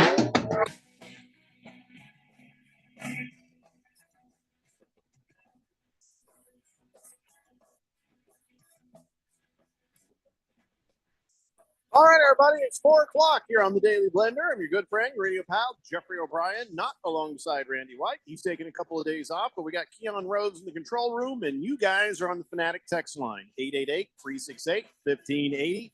Broadcasting live in the Harman Solar Studios in Scottsdale. We had a burst of text messages at the end of the last hour about several different things, so all I can think of is getting right back to it and picking up where we left off, I guess. You guys will be able to follow on. Don't worry. Let's see here. Big George says, is there any truth to the rumor that this year's fantasy football draft party will be poolside at a cabana in Las Vegas with strippers running the draft and free bottles of beer for those in attendance? Absolutely zero truth to that rumor. Would your wife even let you go to that? Yeah. Also, you started that rumor just now, Hmm. texting that in. So no, there's no truth to that at all. Hamilton Porter says, here's my Steph Curry story. As a college kid, the Sweet 16 was in town, so we said, what the hell? It's cheap entertainment. And this kid from Davidson torched Wisconsin and almost single-handedly beat Kansas. Everyone in the stadium kept asking, who the hell is this guy? He is amazing. Why haven't we heard of him? Well, that's awesome that you get the hipster Steph Curry. You know what I'm saying? I was in Steph Curry for anyone who even knew Steph Curry. I'm not saying you're being douchey about it, but I'm saying that's cool. If you watched the NCAA tournament that year, you were just scrambling, Like looking it up, like who the hell? It's like my bracket is ruined, and there's this guy from Davidson that keeps shooting threes from way too far outside that line. What's going on? Random Texter says, will there be a Harmon Solar weekly pick'em this year? There will be a pick'em for the prizes at the end. Just not sure what the weekly prizes are going to be because we're not doing that again. we tried. We were there. I still got 3 people who still need their jerseys. Oh my god! Yeah, we're not doing that with that guy. Just again. like we're about to start the next season. Mhm. The Berg says, so I guess Keon is back in the Premier League and Rosalie gets relegated. You are correct. That is correct. Mm-hmm. Sir Drives a Lot says, fantasy football, I want in. Well, just blender at 1580thefanatic.com. Hefty Lefty says, Big George is a lawyer, thus always under oath. So, thus that rumor must be true. Strippers and beer. Woo! No. No. Look, you are welcome to go to Vegas for strippers and beer. Yeah, you can do that. Many people have. Sure. We won't be there. You can go poolside with your computer, have the strippers, have the beer, and we'll be here doing something else. But you'll be footing the bill on that because it'll be your bill for you by yourself. We'll have no part in it. Hamilton Porter says, as a Michigan fan, can't wait to see what happens. Netflix is releasing a Connor Stallions documentary next month. I'm interested. I wonder what they got, like what they've dug up on him. Moist One says, Thunder Down Under? The hell's he talking about? I don't know. Isn't that like a bunch of dudes dancing? Oh, that's what he's talking about. Well, okay, that would fit. Yeah. Screaming Eagle says, Jeffrey, talking about nausea and Ralph's voice. Well, you didn't cause your dog to vomit, as you have the voice of an angel. Thank you, Screaming Eagle. That's very, very kind of you. Mm-hmm. And I'm not going to say that's weird at all. Shooter McGavin, don't give up. We're taking care of it. 888-368-1580. All right, so here's another don't give up kind of thing. We thought TNT had given up. We thought that, Amazon is swooping in with this huge bazillion-dollar package, and the NBA is going to say, yay, we're going to take that. And, then we're like, okay, well, that's the inside of the studios this year, right? That's going to be it. They'll be at the end of those guys. And then TNT announced, we're matching the offer. Everybody's like, holy crap. Rumor came out that Amazon stepped up and said, well, we'll just pay in cash. So right now, this whole thing is still happening. I don't know how far and how long this can go with Amazon says, I'll do this. And then TNT says, we got this. And then Amazon says, but wait, how long are these negotiations going to go before this is a secured thing? I have no idea. I think it's really just going to come down to when does Amazon feel like it's no longer worth it to spend more money.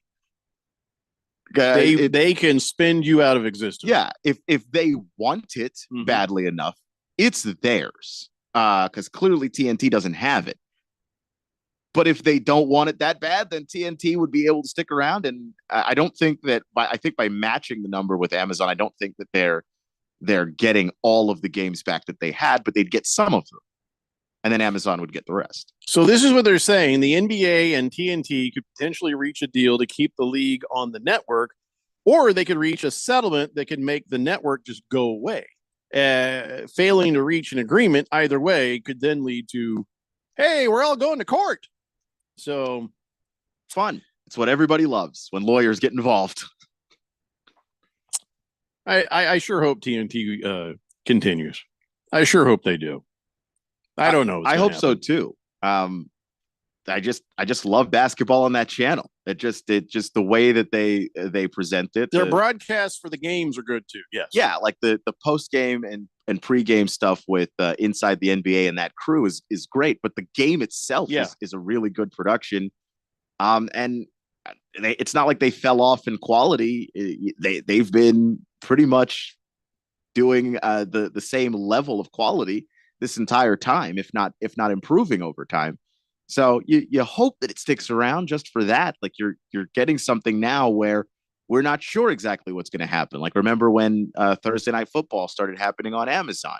Like there was some stuff to work out there with the audio quality and the video and all of that stuff. And I think that if you're going to move basketball now to Amazon, like they'll figure it out. They've got the money, they've got the resources, they can hire talented people, but there's going to be some hiccups along the way, and you're just not going to be sure what you get that first season.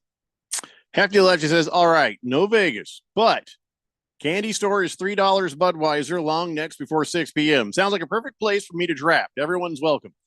Yeah, I'll tell you what, Hefty Lefty. If you want to do the dirty draft, I'll call yours the dirty draft. The dirty draft. Wherever you guys go, we'll let people know so they can come hang out with you while you do yours. When we decide where we're doing ours, then that's our business. So if you want a dirty draft with Hefty Lefty, yeah, I don't care. That's fine. I don't know why you need strippers for this, but I feel like that's a distraction when you're trying to draft. Yeah. Might want your mind clear, but or not. Maybe that's what you like. Maybe you draft better in those conditions. I don't know. Hefty, what league are you in? Have you won anything? You might want to think about that. 888-368-1580. So some things that are for sale that actually I do find interesting. Like, hey, that now you might have something. Kobe Bryant's Staples Center locker is going up for auction. The actual locker, the big wooden, you know what I'm talking about? Yeah. I don't know who got this, how they got this, but this locker was going to be destroyed when they started doing renovations back in 2018.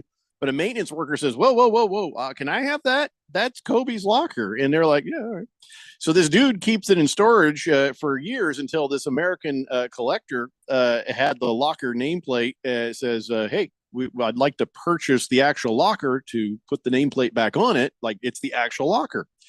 And so the guy is like, all right, let's do this. And so they're thinking it's going to make this maintenance worker $1 million. That is crazy. Also really cool. Good for him. And the foresight to go, wait, hold on. Yeah. Oh, no, I'm sorry. I read that wrong. The maintenance workers sold it to the collector who reunited it. Now that guy's put it up for auction. I bet he did not make $1 million. Never mind. Yeah. He made $87. Oh, man. I was kind of hoping they'd work out a deal to where it would be like part hey, of the you have the nameplate. I have the actual locker. Why don't we put it up for auction and split it? Nobody is that nice. That's not the way it works. He's just like, hey, I'll buy that locker off you. Oh, okay. He didn't get millions. He didn't get hundreds of thousands. He got maybe, if he's lucky, $1,000. I don't know. Which for some people is enough in the moment, but you know. And he's going to sit there and see the story and go, son of a bitch. Yeah.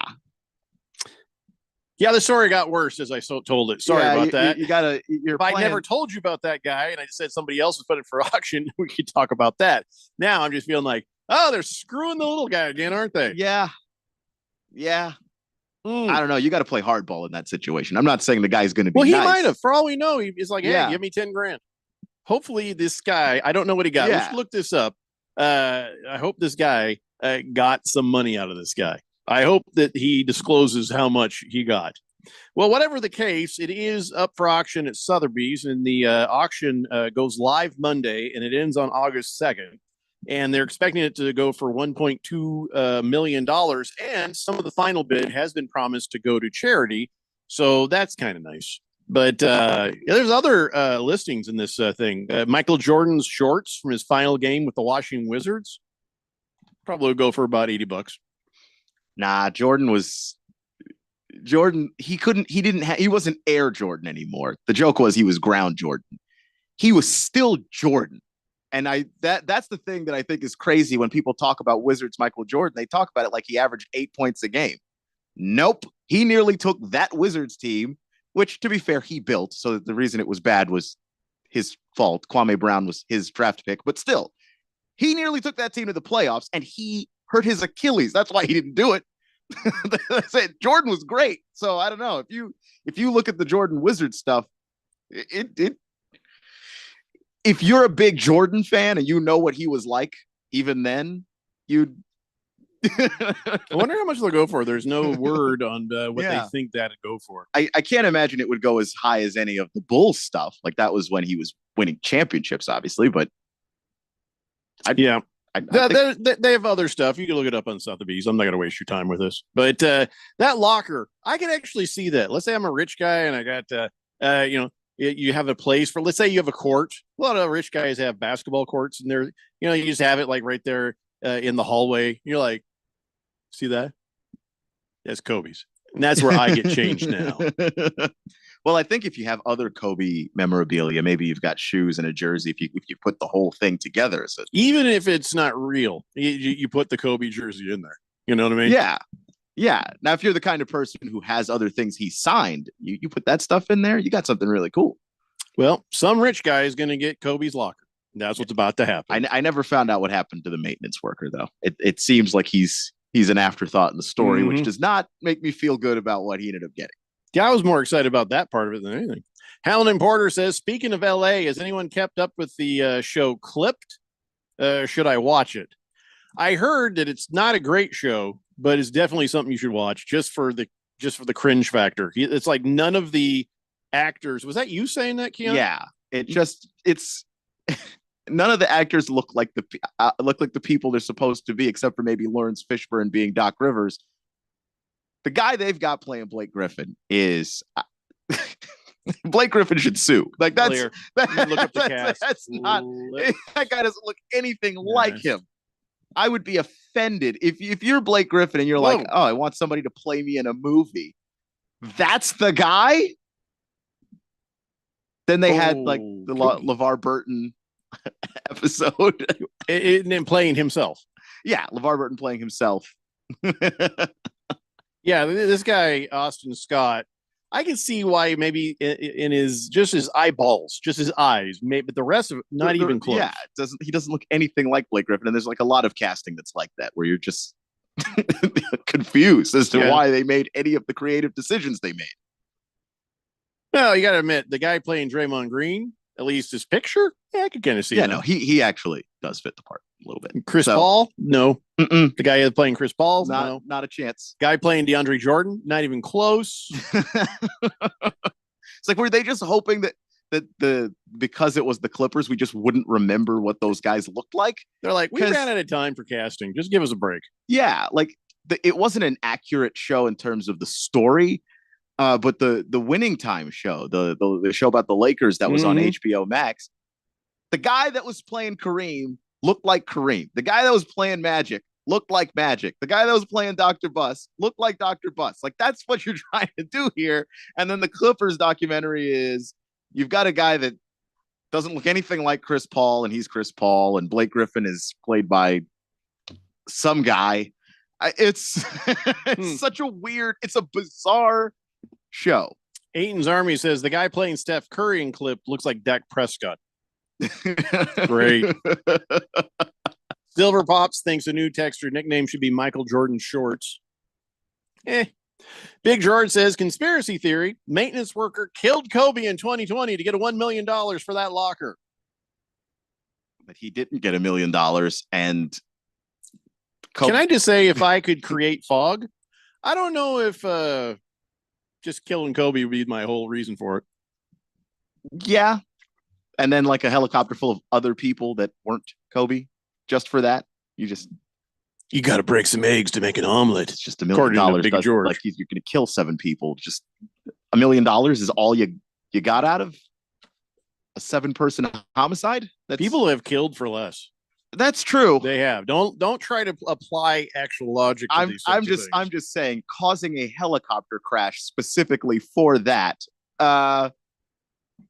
just seems like easier ways to do. So, what to price would you have caused the helicopter crash for, Keon? How much? Oh, I don't have a price. 10 million? I don't have a price there. No. Oh, I'm because not. you seem to have like a number involved in your head. If you're saying that, why would they do that for $1 million? I'm saying there's a I don't know what the number is, but if someone was like, oh yeah, no, that guy killed a bunch of people for $100 million, I'm like, okay, that's horrible. I guarantee you there are But people out there who will crash that helicopter with 8 people on it for $100,000. That's how evil humanity is. Yeah, but not a single maintenance worker. Just a guy. He might have been married. We don't know the facts. What does that We don't know the facts. He was just single. He was married. I don't know. I'm saying just one maintenance worker. Oh, you mean single? Yeah. Oh, okay. Being that you gotta be more evil. clear. Yeah, I see how that could be confusing. Yeah. Clyde Drexler's Dream Team Olympic medal is up for sale too, by the way. Which is kind of sad. A little bit, yeah. Yeah, and of course, that Dream Team medal, it has weathered. It is worn. I don't know why it looks all jacked up, but if you look up Clyde Drexler's Dream Team Olympic medal, you'll see it's I don't know why. It's like, did he leave it hanging out on the back porch? I'm just confused, and I don't know why he's giving up this medal, but he did fill out a letter of authenticity saying, I'm not going to fight to get this thing back at any point in the future. So if you buy this, I'm not coming for it or anything. And he also said that, and I'll also never seek a reproduction through the committee.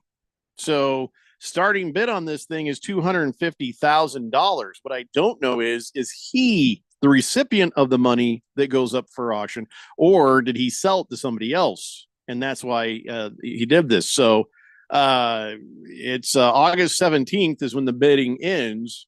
But to get one of those Dream Team gold medals, they're saying starting bid's $250,000. I don't know what it ends up being.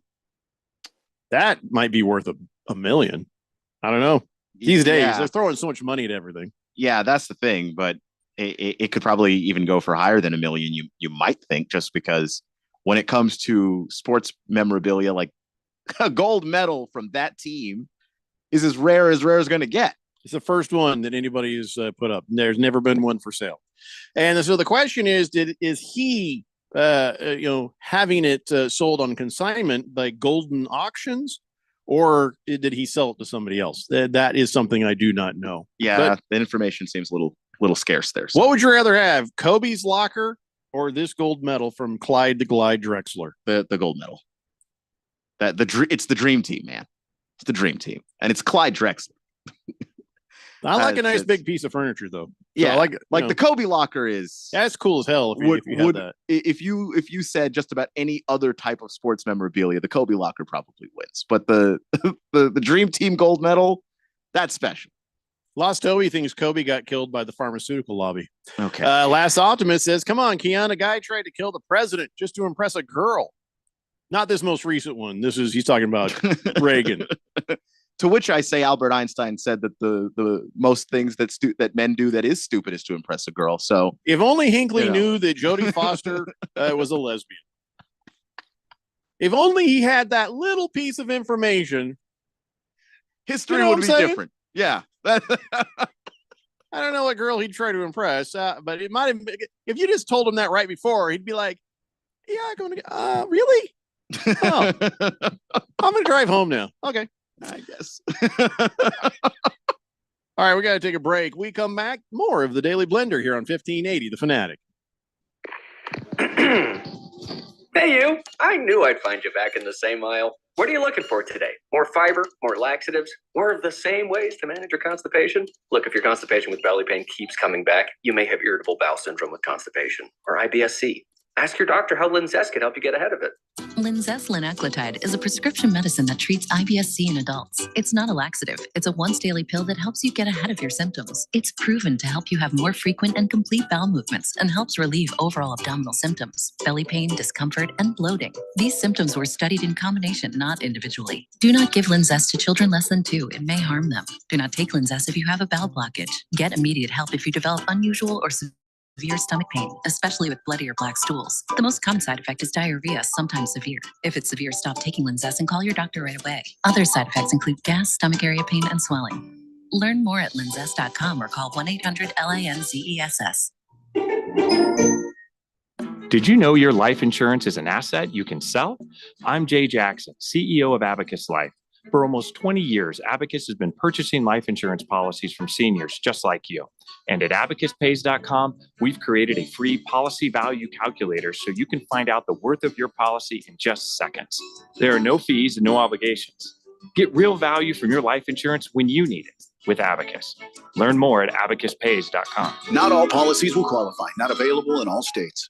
Hi, guys. Jeffrey O'Brien here. Have you ever gone to HarmonSolar.com? Well, you really need to, because everything you ever wanted to know about how solar power can save you big on your monthly electric bill is right there. It's online. Through your phone or through your computer, you can learn about tax credits, the equipment they use, look at how they do things for businesses as well as homeowners, see testimonials from happy customers, and I hear they got a pretty good podcast too. Check it out. Go to HarmonSolar.com. That's HarmonSolar.com. I'm at a smoothie bar asking people if they'd switch smoothies with me for $574. Oh, I'll switch. So what about $574 if you switch your home insurance to Allstate? That's a headache. Nope, it's painless. Oh, so it's easy money. Yep, check Allstate first and you could save hundreds on quality home insurance today. You're in good hands with Allstate. Not available in every state. Based on the national average annual savings for new home insurance customers surveyed in 2023 who switched to Allstate and reported savings. Savings vary.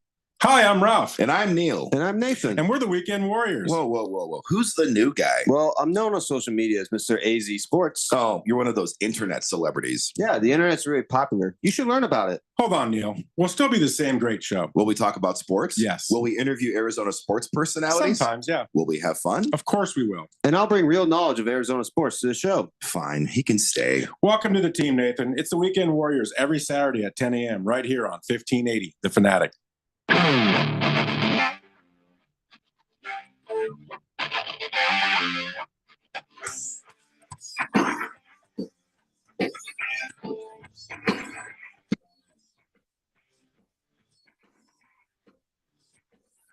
Today, Blender here on 1580, The Fanatic. Hamilton Porter says, I've heard Olympians have to pay duty.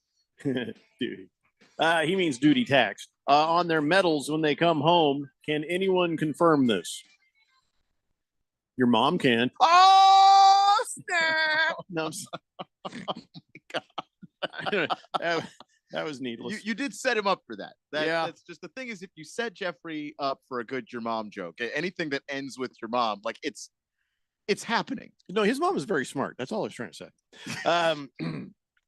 Lost Toby says that no, Kobe was in a legal battle with this company that was using Black Mamba name to sell these energy supplements. You don't F with Big Pharma. They kill for fun. I love a good conspiracy theory. Yeah, but if you're an energy supplement company, you're not Big Pharma. So I doubt that they could have caused the fog either. So sorry, Lost Toby. I'm not buying that conspiracy theory. 888-368-1580. Keon, do you have word? The Olympians have to pay a duty tax on their gold medal when they come home. Not if it's the Olympics here. They just drive home. But if it's in another country, maybe. Yeah, no, I don't believe that they are.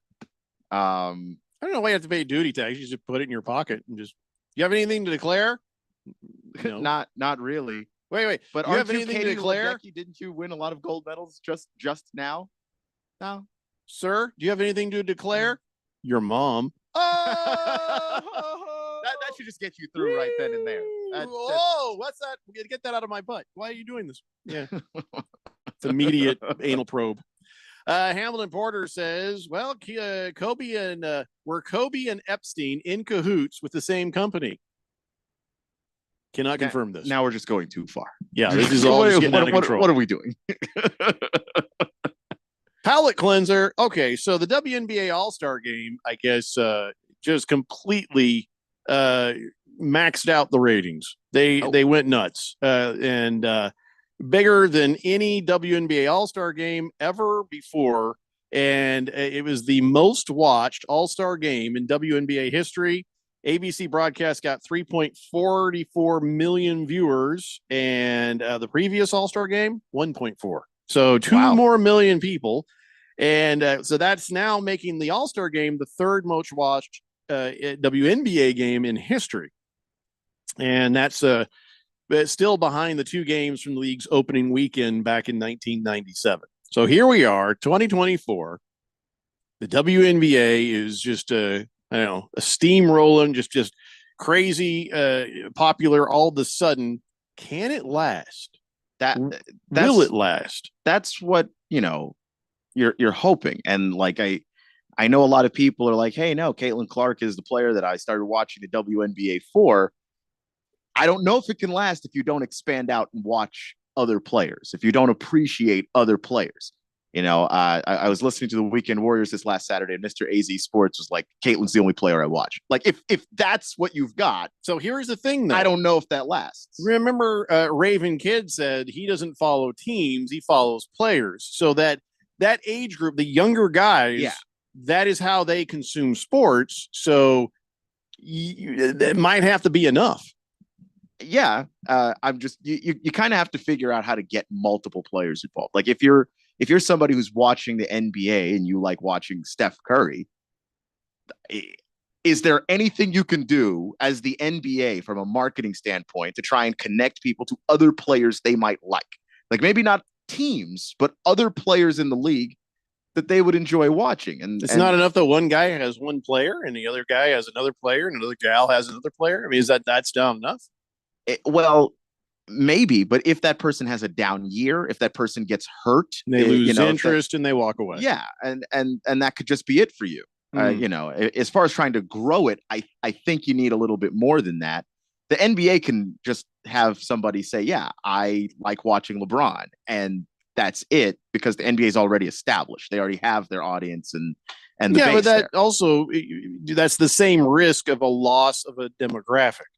So if LeBron stops playing, the guy's like, well, I got no reason to watch anymore. And he walks off, you lose a person. So both versions of basketball, all versions of sports are going to have to learn how to cope with that. Yeah. Where these younger people are following a guy rather than a team.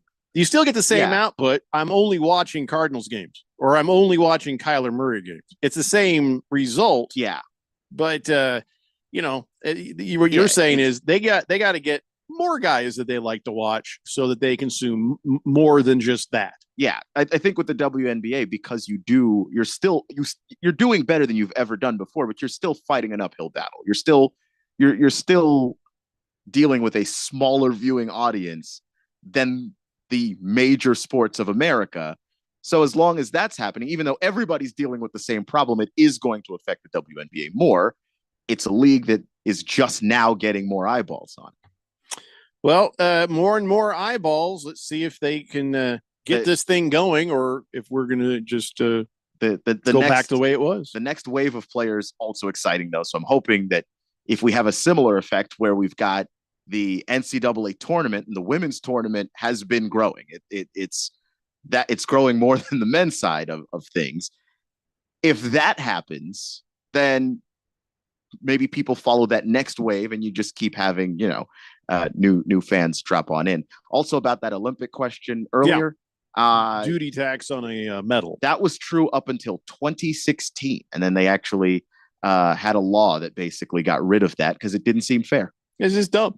It's like I can carry a necklace. But what if you buy it in the country and you try to bring it across, they try to charge you a tax or something on it? Is that what a duty tax and stuff is? I don't know. I don't go anywhere. I am going to England this fall, though. You want anything while I'm there?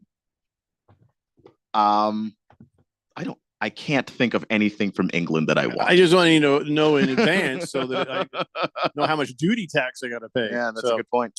Let's see. Hamilton Porter says, yeah, I saw somebody paid $1,500 for a seat courtside at the WNBA All-Star game. Wow. Yeah, the court. First off, the people Was that you? that were no. Oh.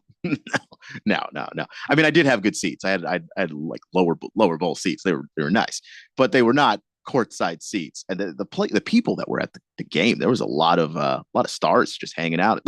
Well, tell me who the celebrities were. I didn't. Well, first off, many of the Cardinals, of course, Kyler Murray was there. Supporting. Marvin Harrison Jr. was there.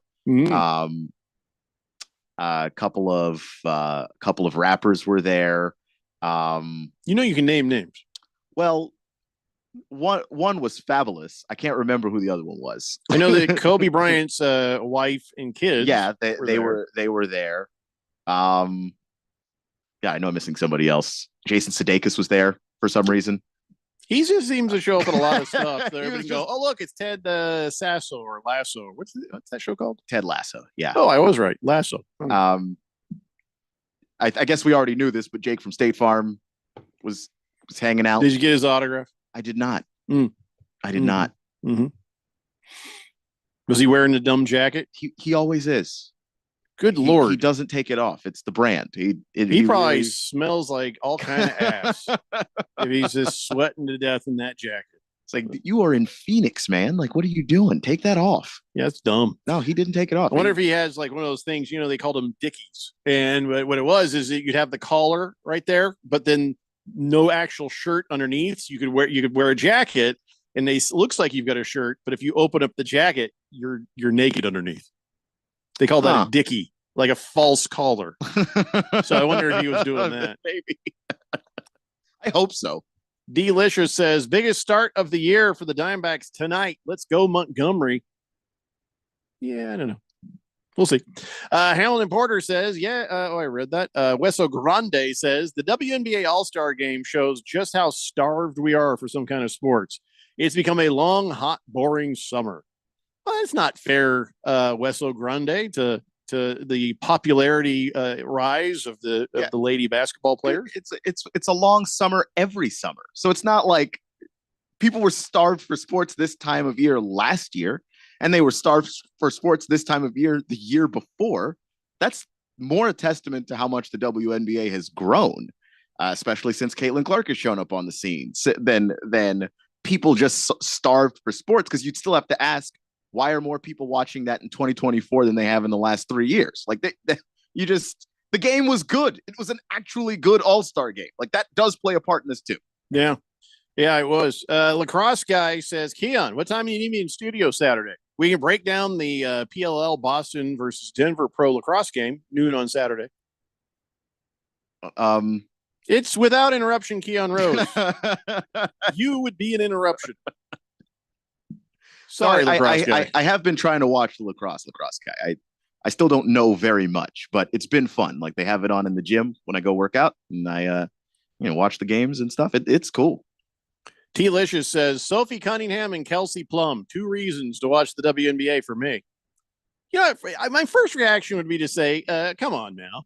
And then I thought, no, that's fair, because we've had plenty of women come on this text line and say, yum, that guy is the reason I watch that, or yum, this person's this. So, is fine. Hey, if that's what gets you there, T-Licious. I thought T-Licious expressed that without being gross and disgusting. And no, that was also, he didn't say yum, did he? Yeah, you just said that. Who was it that yum? They're why I watch. Oh man, who was it? Yum. Was that Dak? Was that Baby Got Dak? Who yummed? Perhaps Baby Got Dak. I remember at one point, Fed Fan. She yummed. Often, but specifically the coach of Villanova at the time, Jay Wright.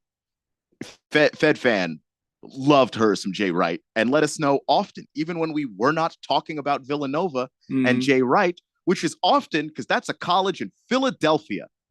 We were not talking about Villanova that often. So if it's okay, just don't be weird for the women, it's okay, I guess, for the men, as long as you are gentlemanly about it. Just don't be gross. That's all. I don't want to hear about racks. I don't want to hear about other things. None of that's necessary. The Jet says, I'm guessing Jake from State Farm has a Dickie. It concerns me that Jeffrey is so concerned on whether or not he has one. It's because Don't try to explain it. Phoenix is a hot city, and like if he's legitimately wearing a jacket, that is miserable and has to smell terrible. And this man is in groups of people all the time. Too. That's a good point. I mean, I guess someone would know because he's never by himself. You'd hope so. Mr. Pink Eye says, Mr. Keon Rose was there. Don't sell yourself short. I think you guys are celebrities. Did anyone ask you for an autograph, Keon? No, they had no idea who I was. And I like it that way. Pinocchio says, the NBA missed a chance of a competitive game in a pre-Olympic primer by not having the teams U.S. versus the world. I don't understand what he's saying. Do you understand what he's saying? Yeah, like they've had like the USA versus the world showcase before. I don't think they've ever had it as an all-star game format. I could be wrong about that, but I know they've had it, in the Rising Stars Challenge where the first and second year players play each other and all that stuff. They've done a Team USA versus the world kind of thing. And since this is an Olympic year, there would have been some pride involved, and the NBA. I think he's saying the NBA missed an opportunity to also have a pretty good all-star game for once. I just got real tired. Well, it was nothing to do with what you were saying. 4:30 p.m. in the afternoon is usually when I go get a cup of coffee. I didn't get lunch. Yeah, That's man. what it is. Yeah, I got to get some food in me. Blood sugar gets super low. If you heard the beginning of the show, there was a lot going on. Yeah. We're not going to retell all the stories, but everything's fine now. So, all right. Hefty Lefty says, speaking of lady texters, any of them loving the new Joe Burrow look? Looking like fake wrestler Cody Rhodes without steroids. Are you sure that wasn't just, I saw the picture, but that was Photoshopped, right? I don't think it was Photoshopped. Joe Burrow decided that he wanted to be discount Eminem for this season. Okay, so that was real. He doesn't have a real neck tattoo, does he? That can't be. I didn't see the tattoo. I just saw the hair.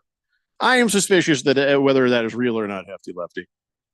T-Licious says he became a fan of Sophie Cunningham when she did pregame and postgame for the Suns.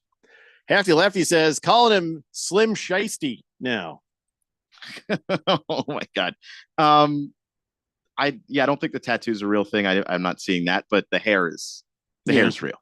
Nothing you can do about that. And not the first time. Someone found a picture of when he was in high school. He did it then too.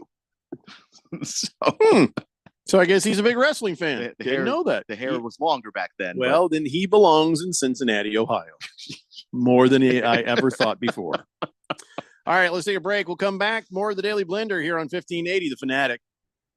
Life insurance. Why are you putting it off? Can't afford it? Too much hassle? Think you don't need it? There's lots of excuses for putting off life insurance. But if you weren't there, who would pay the mortgage and other bills? With Ethos, you could be covered in 10 minutes and boom, family protected. Ethos, fast and easy online term life insurance. Up to $2 million in coverage with no medical exam. Some policies as low as $1 a day. Answer a few health questions and get your free quote at checkethos.com. That's checkethos.com.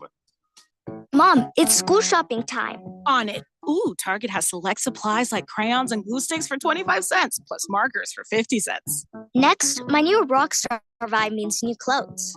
Ooh, totally. These graphic tees are $6 and made to last. And a strawberry lunch bag to match my sweet personality. Got it. And it's only $5. Let's get your favorite Good and Gather snacks. They're now at a new lower price. Best team ever. When it comes to low prices, Target has your back to school. Hey guys, Jeffrey O'Brien here. Did you know Harman Solar has gone super high tech? There's an amazing tool at harmansolar.com that'll give you an instant ballpark solar estimate using satellites from space. You just type in a little information, and within seconds, you'll have an idea of just how little money it takes to save big on that monthly electric bill. I did it, and within seconds, they measured my roof and calculated my savings. It's very impressive. Go to harmansolar.com and give it a try yourself. That's harmansolar.com. I'm at a smoothie bar asking people if they'd switch smoothies with me for $574. Oh, I'll switch. So what about $574 if you switch your home insurance to Allstate?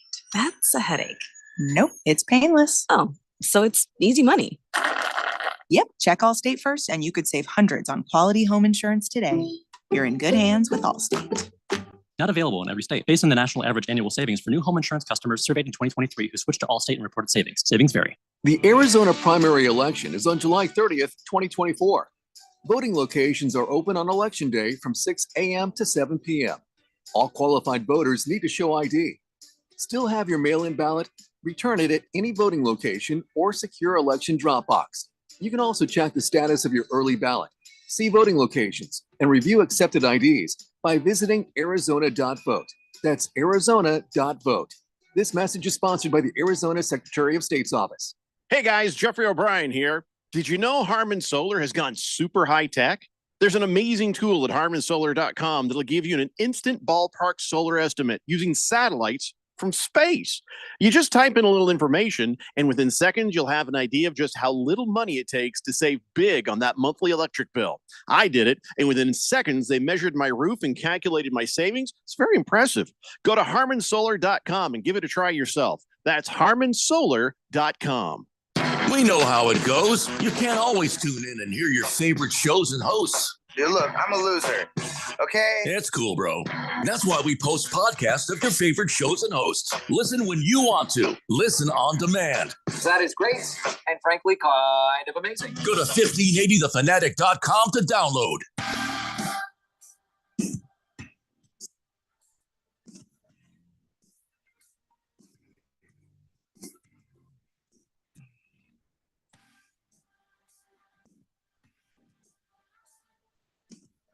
Today's Blender here on 1580 The Fanatic. I will never watch Sharknado. I will never watch. I might watch Cocaine Bear. Because that seemed like a comedy. Like, you know, that was supposed to like a parody of the actual events of some bear finding a crap ton of cocaine and eating it and going on a murderous rampage. Wasn't really like the movie, but you're trying fun to make story. Yeah, you're trying to play it up a little bit. Mhm. And since a lot of movies based on real things aren't real anyway, But sure, you might as- Sharknado. Yeah, they leaned into it. Well, Sharknado's not based on anything. Too damn cheesy. Too damn cheesy. Yeah. Well, the point I'm trying to make is I'll never see these movies. But there's a new one I think that they're probably going to come out with because now, you know, I remember when I was a kid, I'd see the commercial. The guy's walking down the street. He's got his chocolate bar. He's like, "Yeah, I got a chocolate bar." Another guy's coming the other way eating peanut butter, and he's like, he's eating peanut butter out of the jar. And he's like, "Oh, look at my peanut." And they bump into each other. He's like, "You got your peanut butter and my chocolate. You got your chocolate, my peanut butter." They're like, "Holy crap, these things are good." And that's how Reese's peanut butter cups were born. These two morons bumping into each other. Yeah. Well, now the same thing has happened.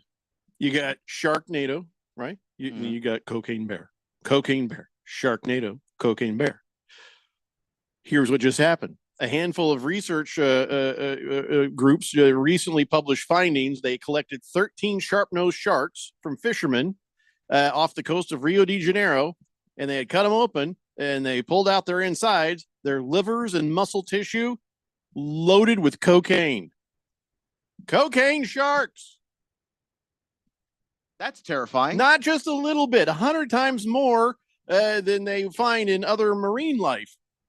But wait, that's already a weird observation in itself. Yeah, there's a level of cocaine you are just finding in marine life, just in general. These fish like to party. Okay, that's just a well-known fact. Just deeply concerning. I thought the fish were all contaminated with the microplastics, and here I am discovering that actually it's cocaine. No, all right. So I guess it's not just blood they can smell a mile away. Yeah, apparently. If you know what I mean. Also smell a good time. It also could be kind of a cool way of finding out that the sharks are like, we're part of the defense in the war on drugs. They're going after the people smuggling. They're like, I'll take that coke. Yeah, look, better the sharks than the population of your country, I guess. Scientists say they suspect these little sharks were likely extra aggressive while they were still alive because the cocaine levels killed them. But, so they're just raging like, before they finally burnt out, just like Cocaine Bear. Yeah, I guess somebody tried to smuggle cocaine. It got in the ocean, and the sharks, because they swim into things, they swim through the water, so they breathe, swim through the cocaine, and now you've just got several sharks high on cocaine. Which means there's also probably some fish, snapping turtles, other animals, crabs, whatever. Yeah. So now you got Cocaine Sharknado. That's the next movie. Can happen. Cocaine Sharknado. Which, by the way, you either get a Nobel Peace Prize or you get a punch in the face. I can't decide which for those movies.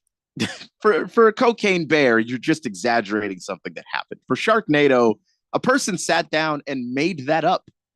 And then another person read it and said, we should spend the money and manpower to make this real. Imagine going out of that pitch meeting and you're like, my God, they greenlit us. What the hell? And they look back to see the guy that greenlit it, and he's bent over the desk going, next meeting. That's just astounding. So yeah, it'll be next. I'm sure they're working on the script. They've seen this story. It's coming. It is coming. 888-368-1580. Fish Tank says, I'm pretty sure that is Joe Burbro. What's up, Bibro? What's up?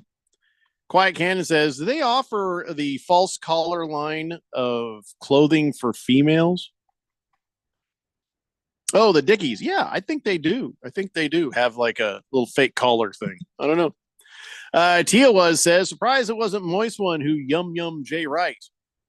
Or was it? I don't know. Maybe it might have been. Moist One might have also done it. He'll throw in a yum. Yeah.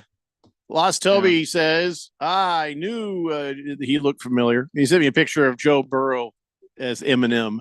Yeah, he does. He does have that. He does have that look. He does. The Jet says, Jeffrey, that's how I met my wife. I was walking around the corner, and so is she, and we both said it at the same time. Said what? The peanut butter and chocolate thing, or something else? Because if it's something else, we're not on the same page as you. Yeah, is what we're saying. Yeah.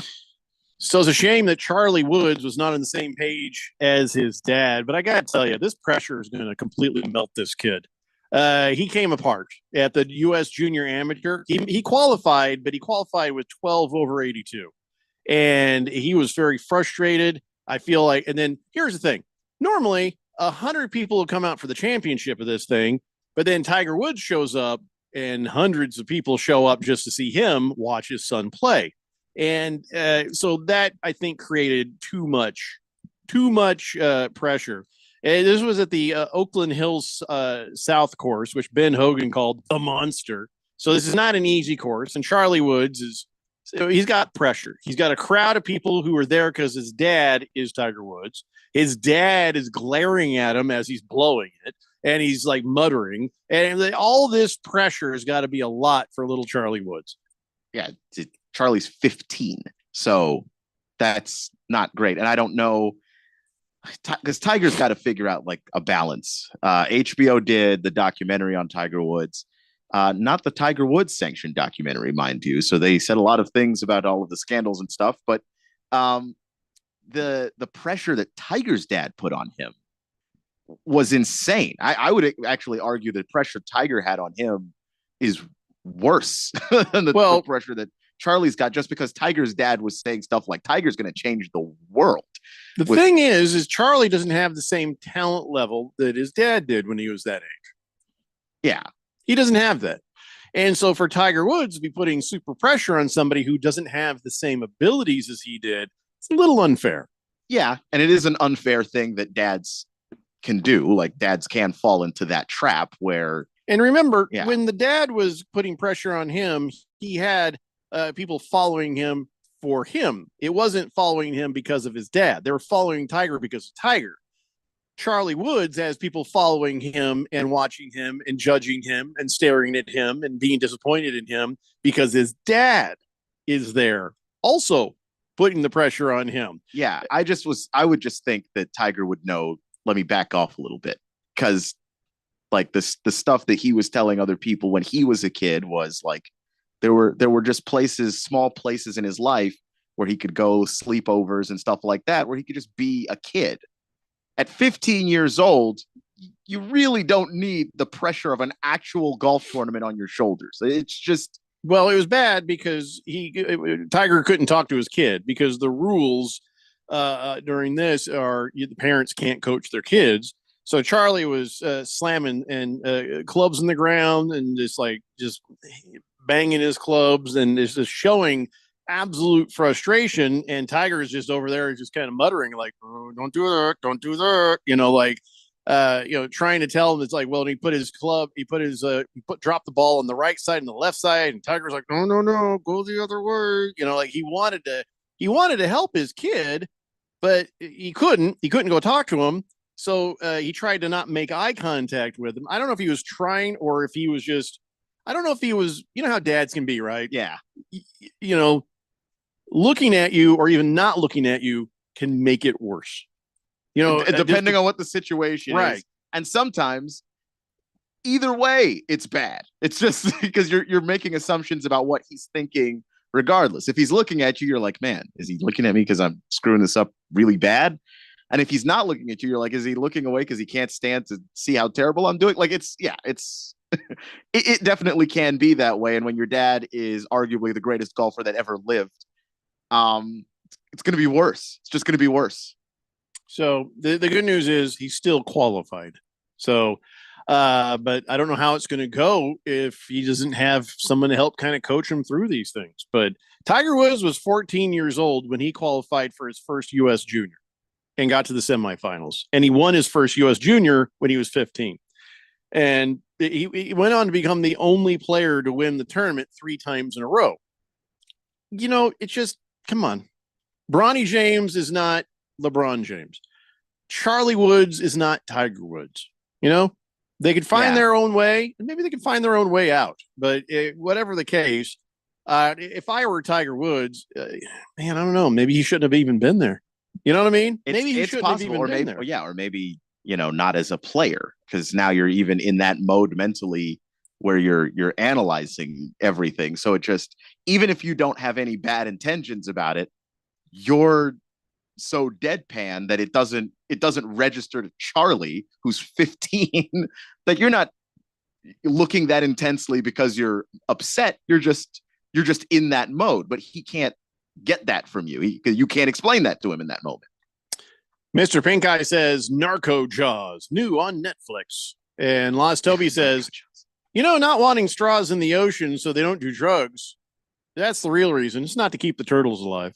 No, you're right. Yeah, all these sharks, fish, all the sea life is using those straws to snort coke. Just get the straws right up to a gill, and just. I feel like we have solved the problem here. Yeah, we've cracked the code. You're welcome, America. Cocaine sharks. Mm-hmm. That's the real problem there. But back to the whole Tiger Woods and his son, Charlie Woods. The thing is, I think Charlie Woods has a better shot at being a good golfer and having a long-term career than it seems that LeBron's son, Bronny, has.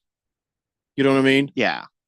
You can see that Tiger's kid is a pretty damn good golfer, and maybe, he's coming apart because of whatever pressure on this. That's stuff that can be adjusted, stuff that can be fixed. I mean, he has a skill set that, he's not going to be the phenom his dad was, but maybe he goes out there and he has a good career. Maybe he just does it because he loves it. And I think that golf being an individual sport kind of helps him in that too. Because like at some point he is going to have to branch off and do his own thing. He has no choice. That's just how golf works. It's you and the golf course out there. I think in basketball, because Bronny got drafted by the Lakers where LeBron is, that has I think a chance of blowing up a whole lot more, because like LeBron's there. There's no way for Bronny to kind of be his own guy, for at least not for the next couple of seasons. Tioas wants to know if the sharks were in the water between the Colombia and the U.S. Where Brazil is between Colombia and the U.S. I don't know. I don't know actually. I don't have a map in front of me. But he says, yeah, he says if it was, that would explain the massive amounts of cocaine they test positive for. That's a whole lot of cocaine in the water if all these damn fish are coming up positive with it.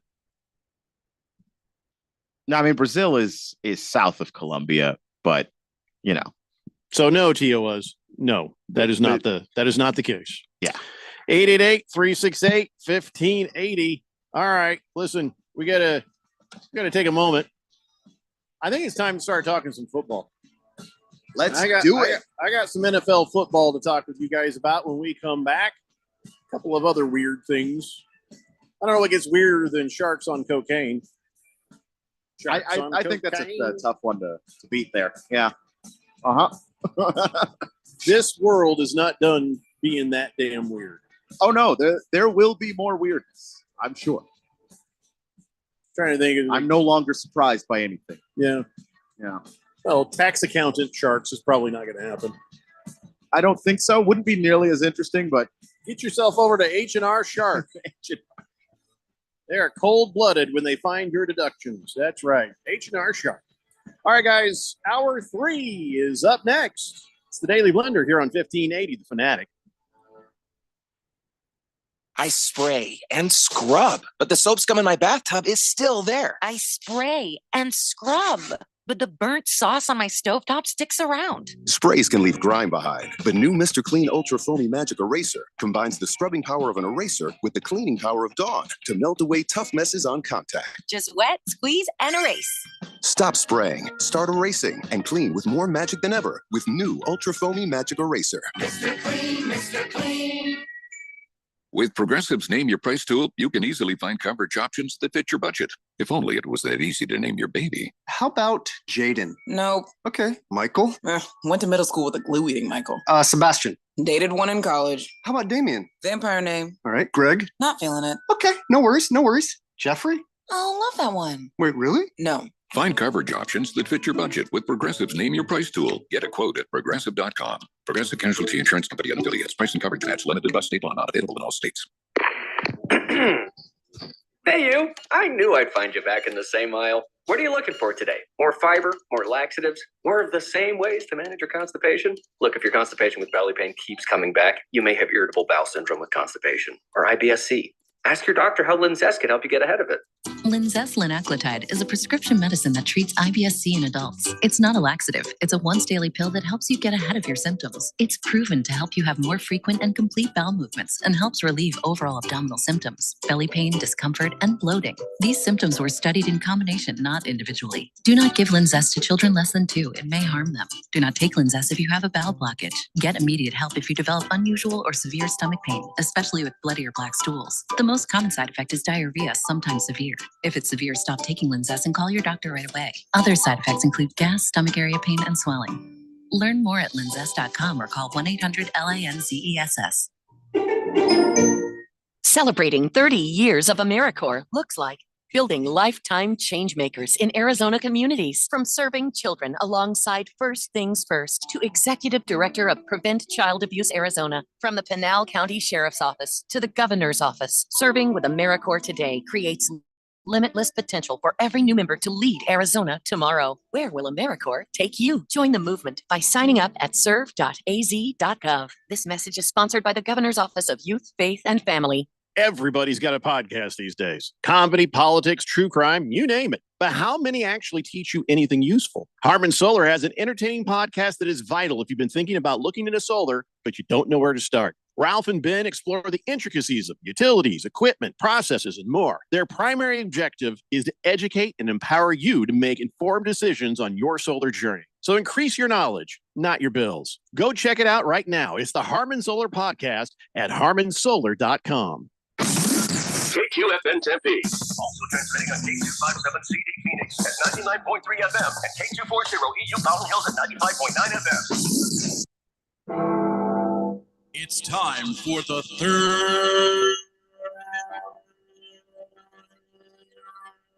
hour. All right, people, settle down because it's time. Time for what? Showtime. When does it start? Right now. 3, 2, 1. Let's get on with the show. Let's do it.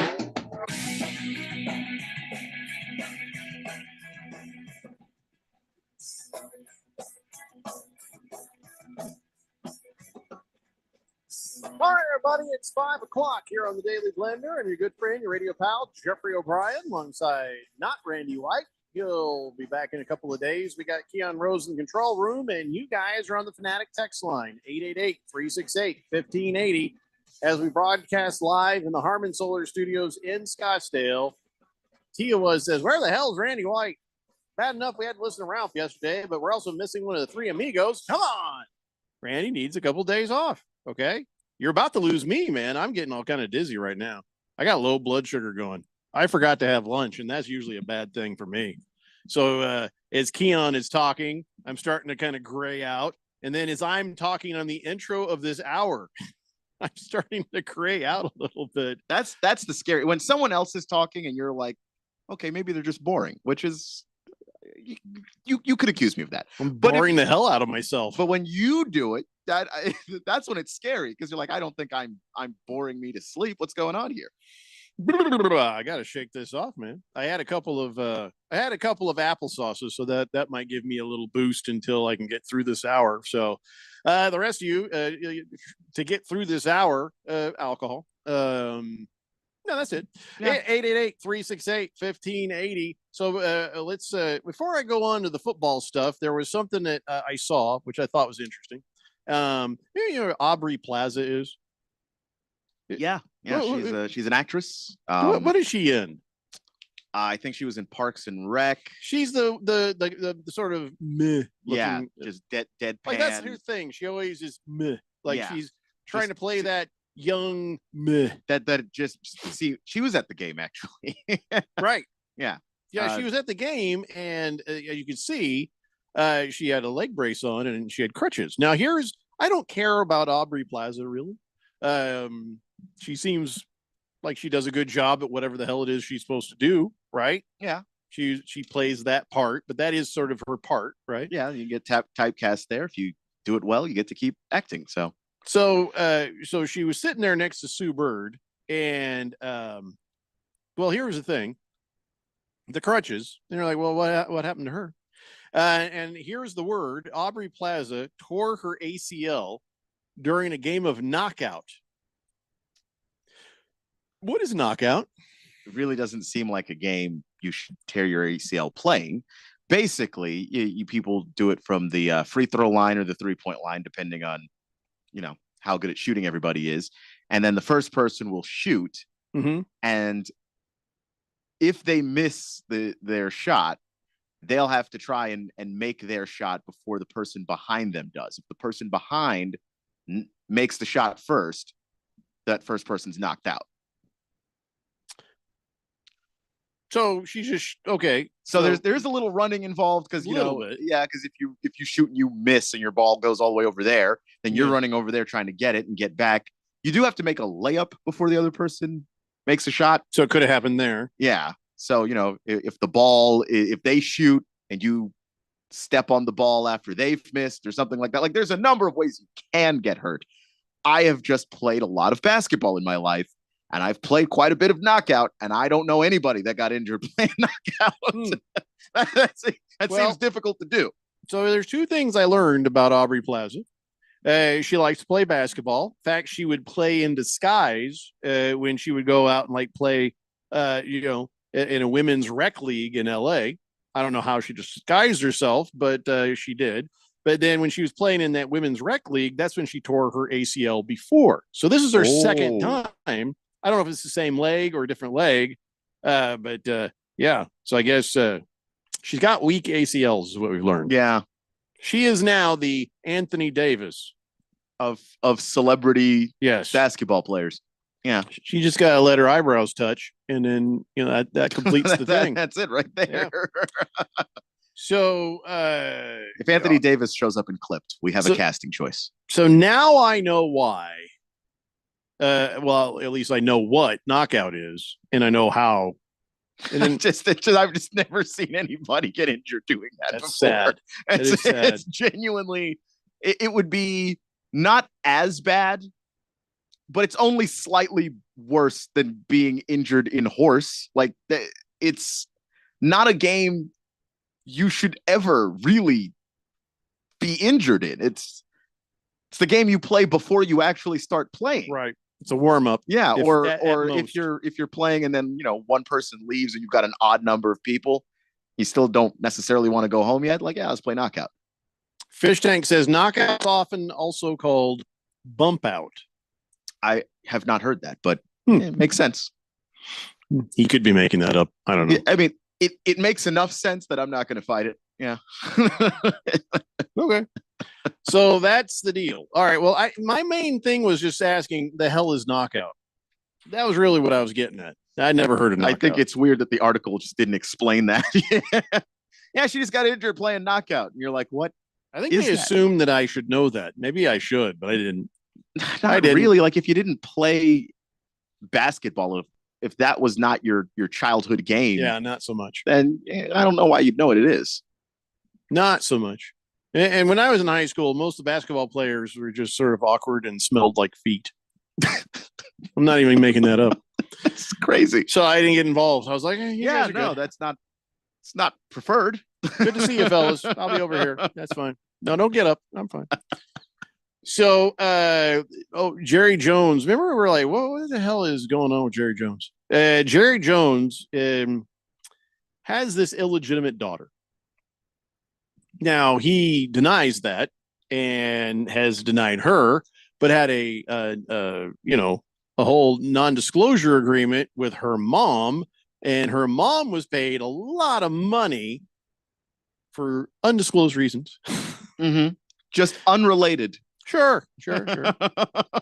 And so this girl came forward. She's like, hey, I just want him to acknowledge I'm his daughter. I'm not trying to get money out of him or anything. I'm just I want to verify these things. I'm trying to figure out, my mom has nothing to do with this. She's like, I'm the child of this. So it doesn't violate my mom and her agreement, whatever that is. And so they've been kind of going back and forth and fighting this out for a few years now. And it finally gets to court. And in the court, some of the things that were on the table here is that Jerry Jones would have to take a paternity test. And then people got to have their say. Jerry Jones's people is saying, we need $1.6 million because that's how much the legal fees have been, because of this violation and because of her suing us and blah, blah, blah. And then she was like, hey, all I want to find out if he's really my dad. And I want him to acknowledge this. And so, this does not look great for Jerry Jones. No. This makes him look like a complete horrible person, which we kind of figured anyway, right? Yeah. It's not great to have a specific horrible thing to point to Jerry Jones and say, hey, man, what is going on here? Like, yeah, a non-disclosure agreement wouldn't apply to her. She's just the child in all of this, and she's just trying to figure out what's going on. And I think that it makes Jerry come across as a deadbeat, if nothing else.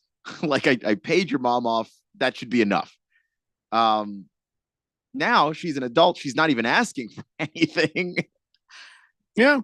She just was looking for just some, she's just looking for some confirmation. Like, I don't know why Jerry Jones is hiding from this. Like, is it going to ruin the brand? No, it's not. No, nobody was surprised. Yeah, it's the least shocking thing about Jerry Jones' existence that someone has popped up and said, I am actually the child of Jerry Jones. So, before lunch, Don Jack, who's an attorney, was testifying about how he negotiated the 1998 fraternity contract that was allegedly violated. And his testimony was going on, right? And they're like, hey, let's go to lunch, everybody.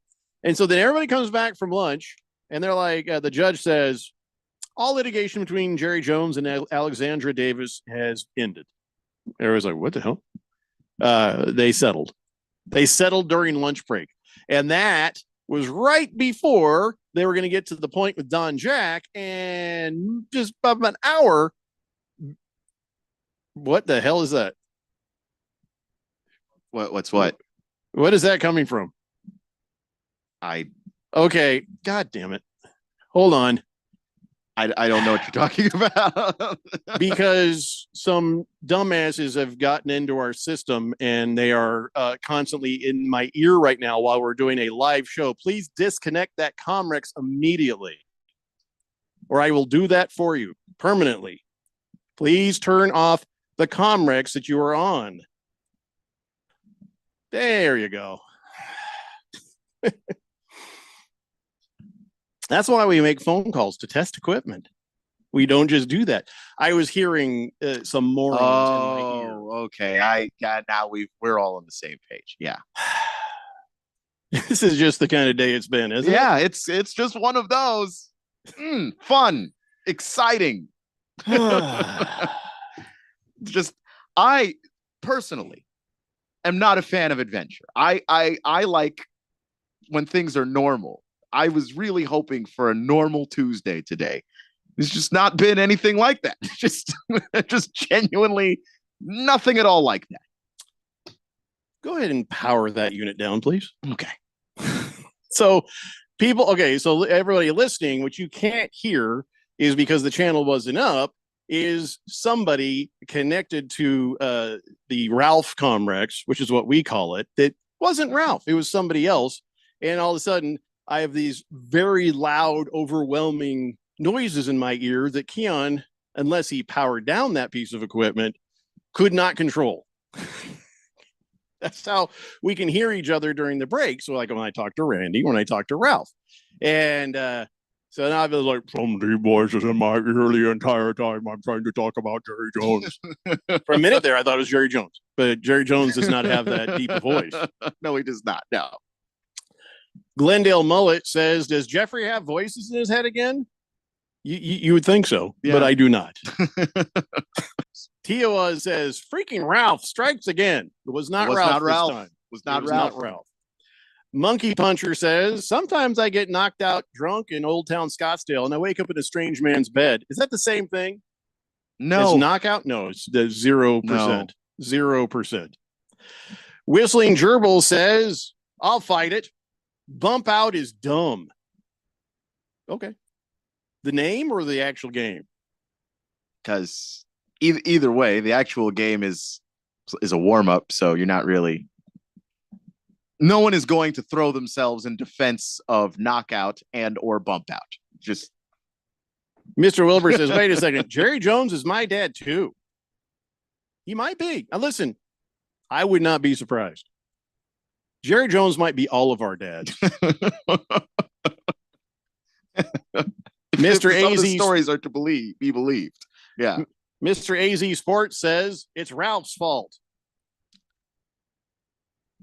Yeah, okay. Just ready to throw him under the bus, are you? I don't think so. None of that sounded like Ralph. Ralph's voice is not that deep. You guys have no idea. It's maybe about that grading. It's not that. Yeah, what I was hearing at that point. Dear God. It's just the kind of day I'm Just having. sounded like the NFL films voice of John Facenda in your ears. Oh, there's a couple of dudes talking to each other, and I'm like, what the hell is that?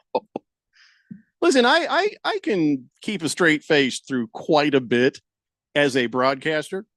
You know what I mean? Yeah. I've had women come up to windows and flash me while I'm on air.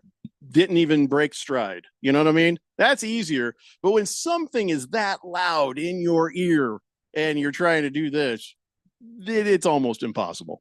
So, yeah. Understandable. Completely.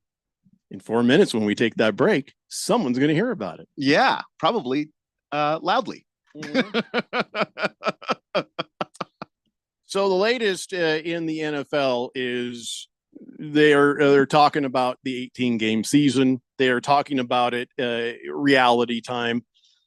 And it's not a surprise. And, we've known that this is something that they were alluding to. And they've been like, oh, yeah, maybe in the future. Well, we knew the future was going to be sooner than later.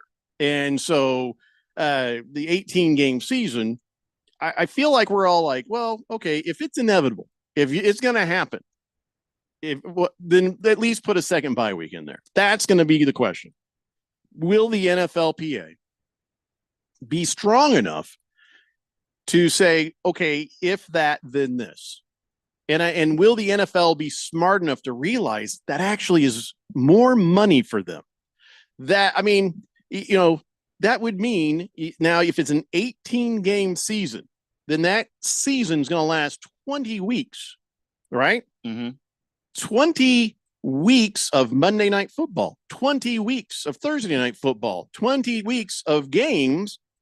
Not everybody's playing, and there's bye weeks. Yeah. But this stretches out your season even more, and that's 2 more weeks of income. Yeah, it's not just 2 more weeks of TV money.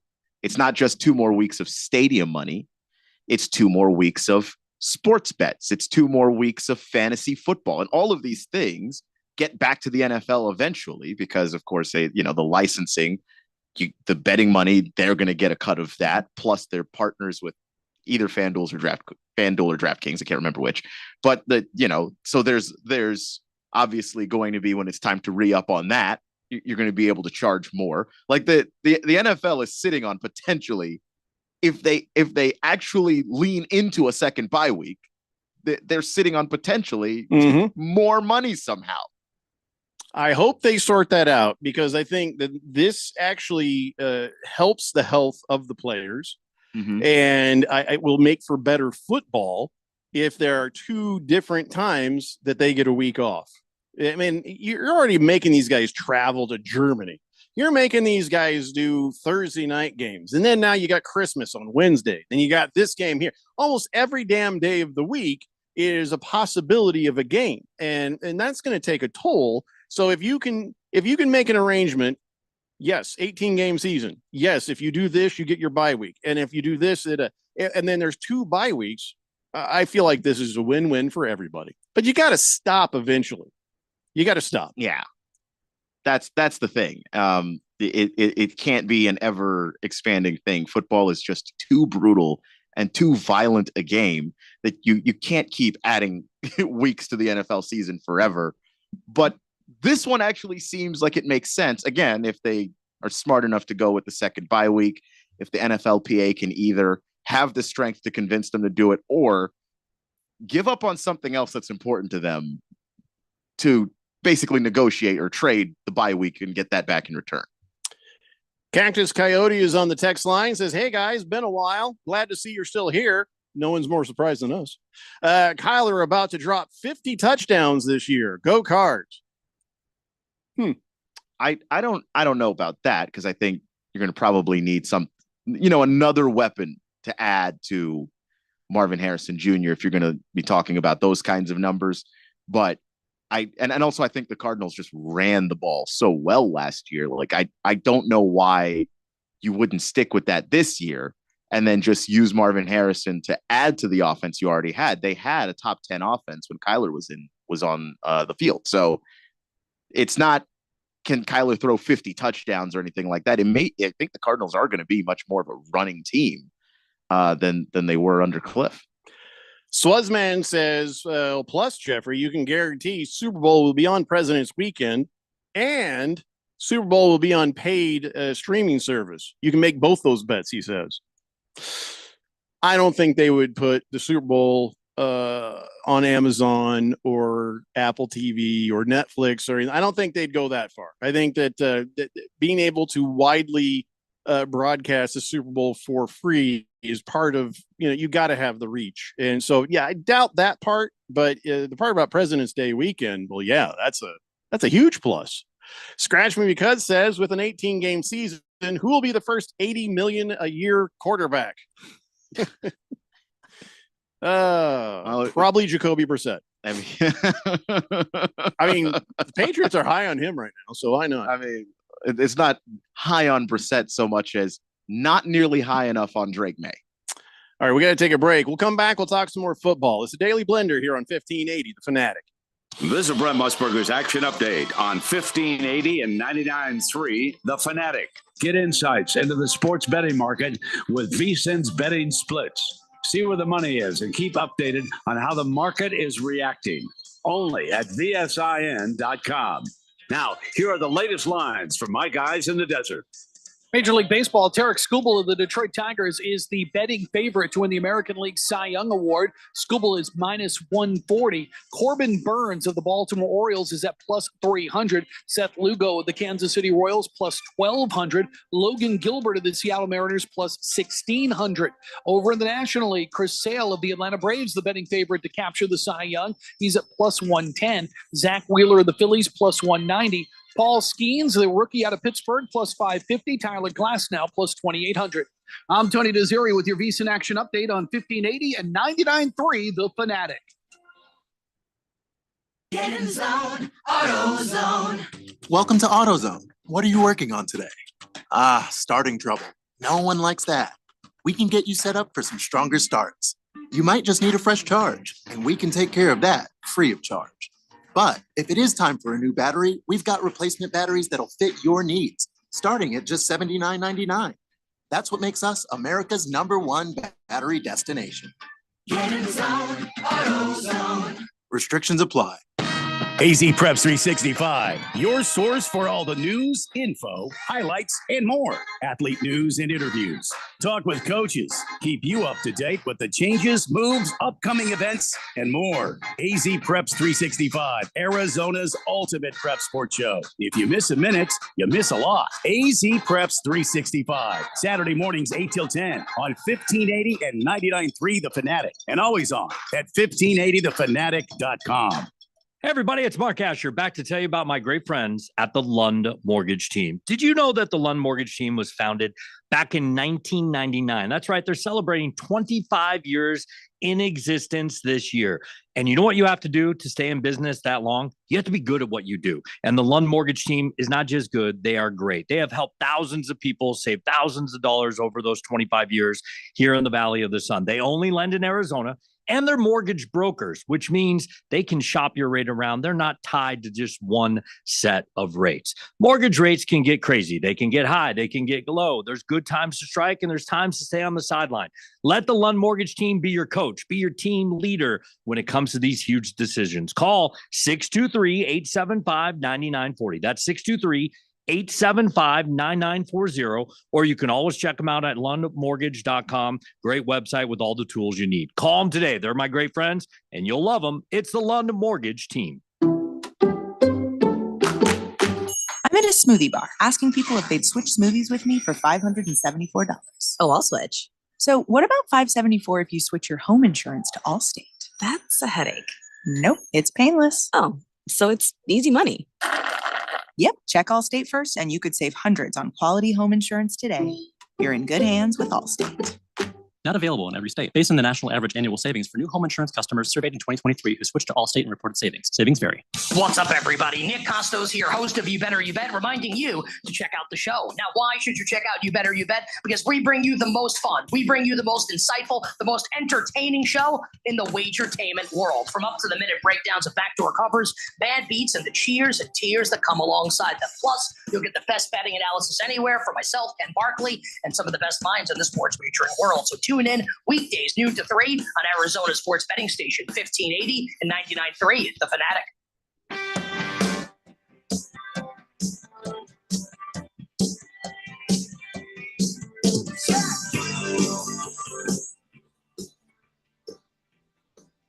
It's David Blender here on 1580 The Fanatic. We were talking about an 18-game season in the NFL. Now, that's a lot of wear and tear on the human body, more than anybody, the lineman. I think that's probably the place where it's the worst, right? Yeah. I mean, receivers are running, no big deal, because you got basketball players running back and forth on the court. You can have a receiver running down the field. Yeah. That's not the you keep them healthy and it's no big deal. But the wear and tear is the worst on the lineman, on the defense, on the offense. Mm-hmm. I would say probably even running backs and linebackers. No, and that's fair because of their amount of collisions. It's not as much as the linemen, but I'm not worried about the collisions as much as I'm worried. This is the physical pushing, that physical effort. And you're right with the running back. You're right with the linebacker. You're right with the lines and stuff. But I don't know if it's about the collisions as much as it is the effort and the strain of things. So that's where a lot of those kinds of injuries happen. Yeah, concussions, sure. That's a problem for anybody in any week of the NFL. Yeah. But when it comes to an extra game and then another game and what the wear and tear is on a human body, Yeah. I mean, you've heard like running backs and receivers and those guys mic'd up, especially the running backs, because if you've got anywhere from 15 to 20 touches in a game, unless those all ended in touchdowns, you're getting hit on a decent amount of those and hard. People are trying to violently rip you away from the football. That's going to have an impact on how much longevity you have over the course of a season. We already see how running backs wear down faster than anybody. So I think that they're probably the next group of people after the linemen to probably be affected by a longer season. So with the 18 games and you got bye weeks in between, do the bye weeks make that big a difference though? Let's say you get to 2 bye weeks. Do those bye weeks, it's nice to rest and maybe recover from some injury, but do those bye weeks make up for any of it? Really? I think and again, they're going to have to get good with their scheduling here, because we've seen the schedule where some teams just have these brutal schedules and then their bye week is week 7, and then it's just the longest season after that. And then some teams have their bye week really late, so they've been on, they've had a grinding season up to that point just to make it to the bye week. I think they're going to have to space these bye weeks out a whole lot better.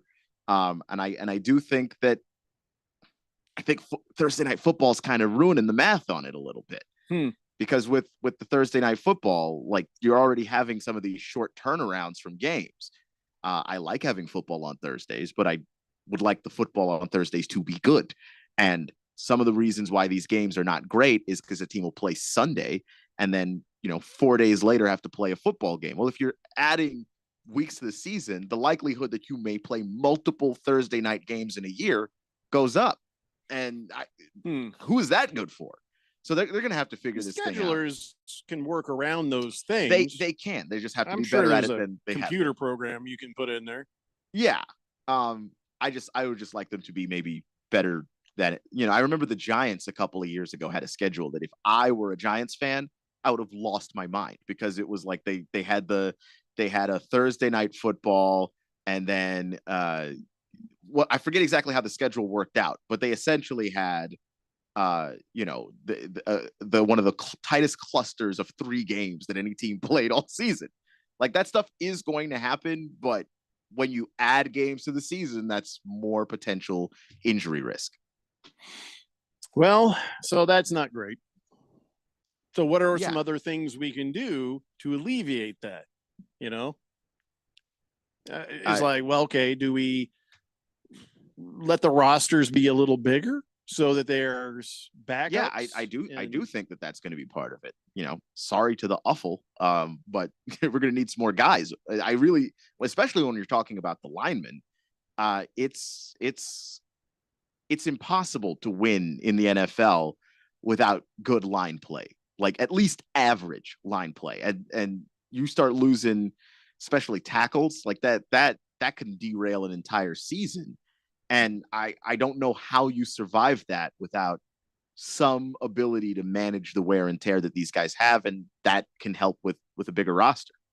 Yeah, they're going to have to make changes in more areas than just one if they do this. 888-368-1580. Tiowa says, fire Brandon State. Oh, wait. He says, all hail Harbaugh. No, I'm not hailing Harbaugh. Scratch Me Because says the NFLPA should demand guardian caps for everyone, including coaches and referees, in exchange for an 18-game season. Well, you had me right up to the coaches and the referees. Like what do the coaches need it for? I mean, the refs, I kind of. It would look hilarious. It would be goofy, which is exactly why we need it. No, I'm all for it. Scratch Me Because. Fish Tank says, let's not forget that now we have to play on Christmas, which is Wednesday. Yeah, that's why I just said that. Yeah. They'll figure out a way to have a football game on any day they want to have a football game. Yeah. I remember when the Thursday night games first started, and they used to always make sure that if you had the Thursday night game, you were given essentially the longest possible break. Now you can play Thursday night and turn around and essentially have to play not on Sunday, but they could get you back in the rotation for like a Monday game or something like that. It's just, I don't know. I don't like it. Not thrilled. 8718 says, your gambling expert already might be on the hot seat. Rangers scored in the first inning.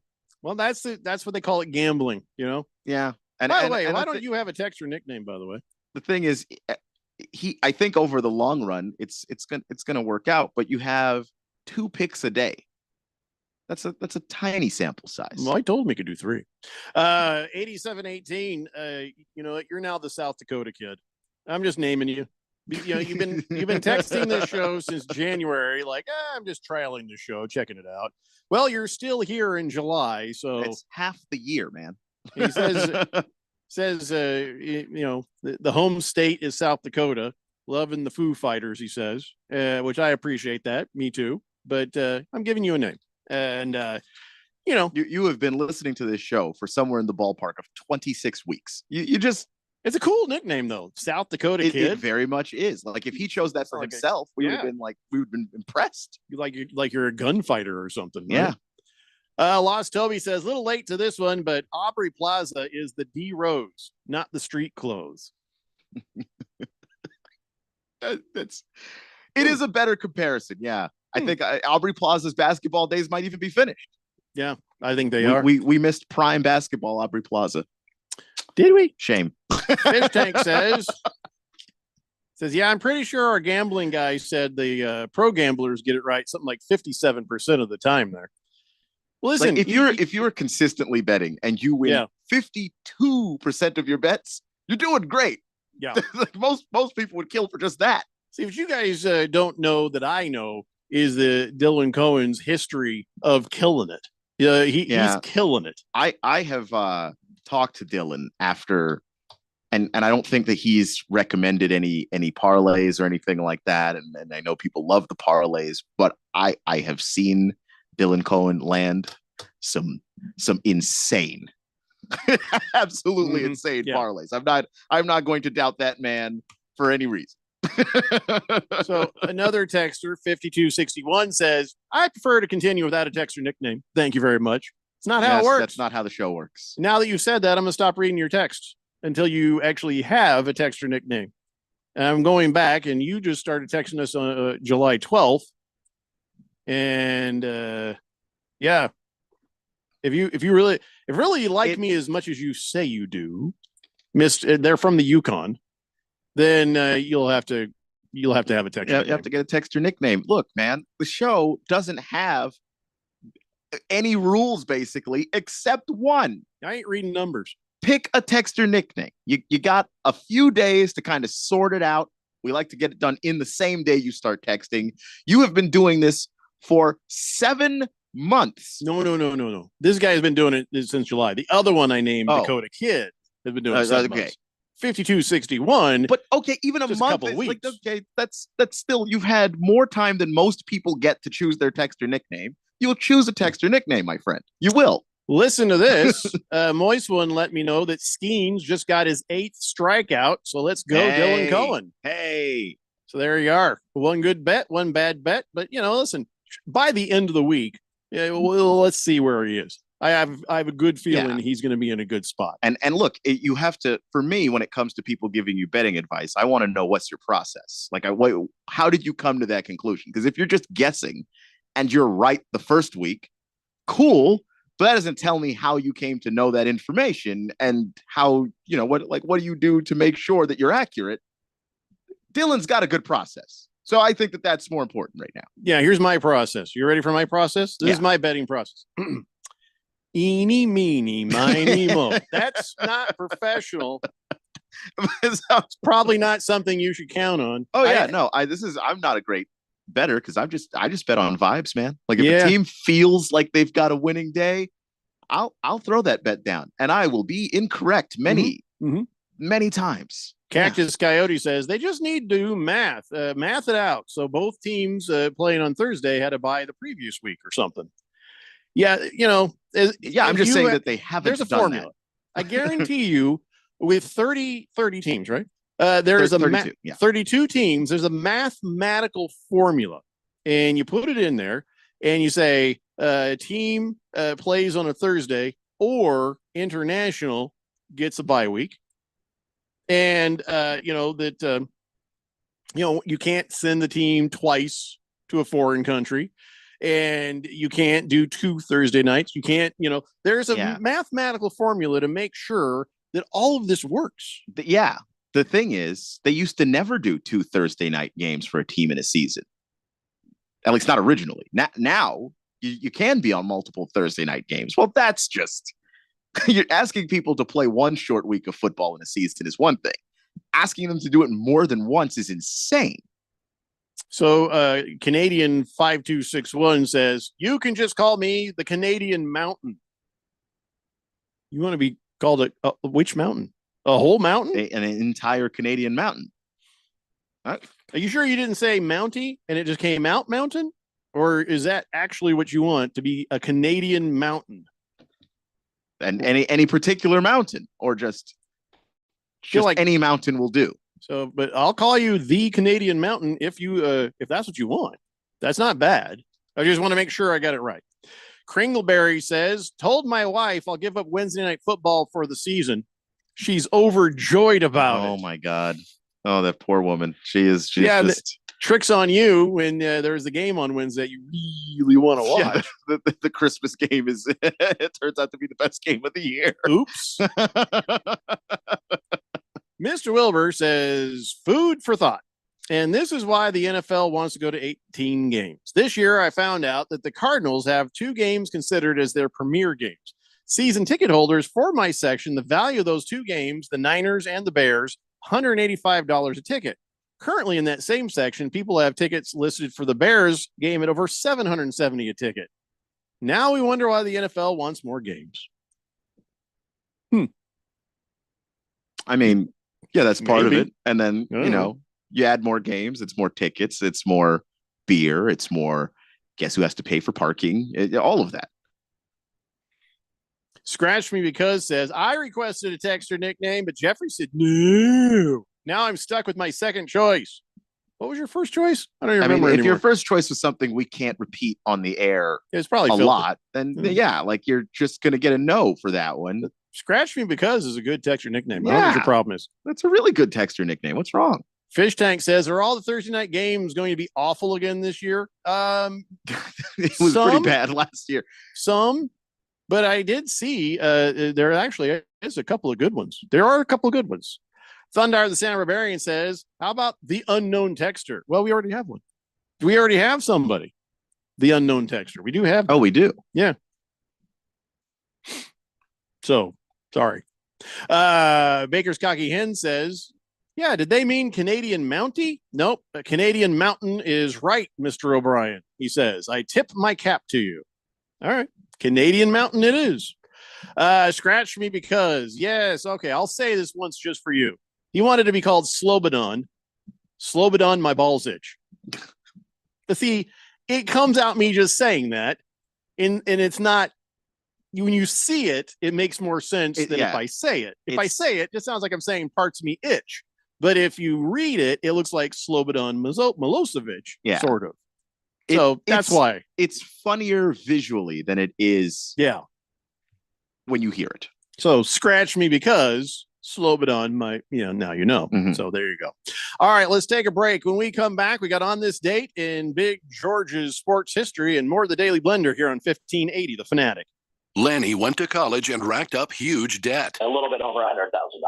For a degree he couldn't use, now what? I had a friend that went to my computer career and they talked to me about it. He was done in just months. I did do it online. They even helped him get hired immediately after graduation. One of the things I love about IT is that you can work from anywhere you want. You could become an IT pro in just months with zero experience at My Computer Career. It worked for me and I know it can work for you. It's not rocket science. It's mycomputercareer.edu. With Progressive's Name Your Price tool, you can easily find coverage options that fit your budget. If only it was that easy to name your baby. How about Jaden? Nope. Okay. Michael? Went to middle school with a glue-eating Michael. Sebastian? Dated one in college. How about Damien? Vampire name. All right. Greg? Not feeling it. Okay. No worries. No worries. Jeffrey? Oh, love that one. Wait, really? No. Find coverage options that fit your budget with Progressive's Name Your Price tool. Get a quote at progressive.com. Progressive Casualty Insurance Company and affiliates. Price and coverage match limited by state law, not available in all states. AZ Preps 365, your source for all the news, info, highlights, and more. Athlete news and interviews. Talk with coaches. Keep you up to date with the changes, moves, upcoming events, and more. AZ Preps 365, Arizona's ultimate prep sports show. If you miss a minute, you miss a lot. AZ Preps 365, Saturday mornings 8 till 10 on 1580 and 99.3 The Fanatic, and always on at 1580thefanatic.com. Welcome to Staples, young man. Tomorrow's my big day. Big day? First grade. Aw. Well, Staples has crayons, markers, glue. I need a laptop. Oh, yeah, sure. With Staples Hot Deals, you can save up to $300 on select PCs for school. Wait. The finances are mom's department. Right. I'm looking for performance, like a Core i7 processor. Boy, first grade has really changed. Tell me about it. Save big on tech for school with super low Staples Hot Deals. Right now, get up to $300 off select PCs at Staples. Ends 8/24. When life gets overwhelming, but you just don't feel like talking, help is only a text away. Trained and caring crisis specialists are available by text 24/7 to assist with suicidal thoughts, substance use issues, depression, anxiety, and more. You are never alone. When you need help, please text HOPE to 4HOPE. From anywhere in Arizona, text the word HOPE to 44673. This message is sponsored by Solari Crisis and Human Services. Will Shakespeare here. Back in my day, I invented over 1,700 slang words like swagger, bedazzled, and my personal favorite, besmirch. But even I have trouble understanding slang words like yeet or bougie or this is fire. Actually, it is extremely smooth Shakespeare vodka. Okay, boomer. See what I mean? But there is one word that describes the pure quadruple distilled spirit crafted from an 8th century Polish recipe the first time you try it. So lit. I couldn't have said it better myself. Shakespeare vodka. So lit. Never again will you have to say, I missed that segment. I'm such a dinkus. He's so lame. Never miss an important segment, favorite host, or show again. Check out our podcast and listen whenever and wherever you want. It's the reason Al Gore invented the internet. Follow us on Facebook or Twitter or at 1580thefanatic.com.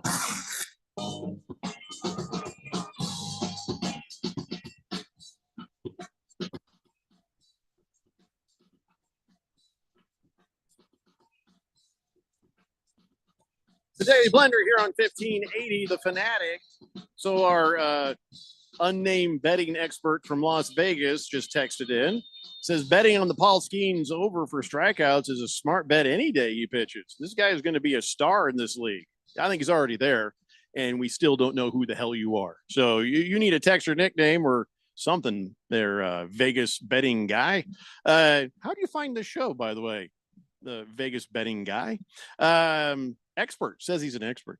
I don't doubt you're an expert. I'm just curious because we have another one on the text line. So it's and I'm possible. not gonna against the spread, and I'm not gonna out you. I'm just curious for my own selfish reasons.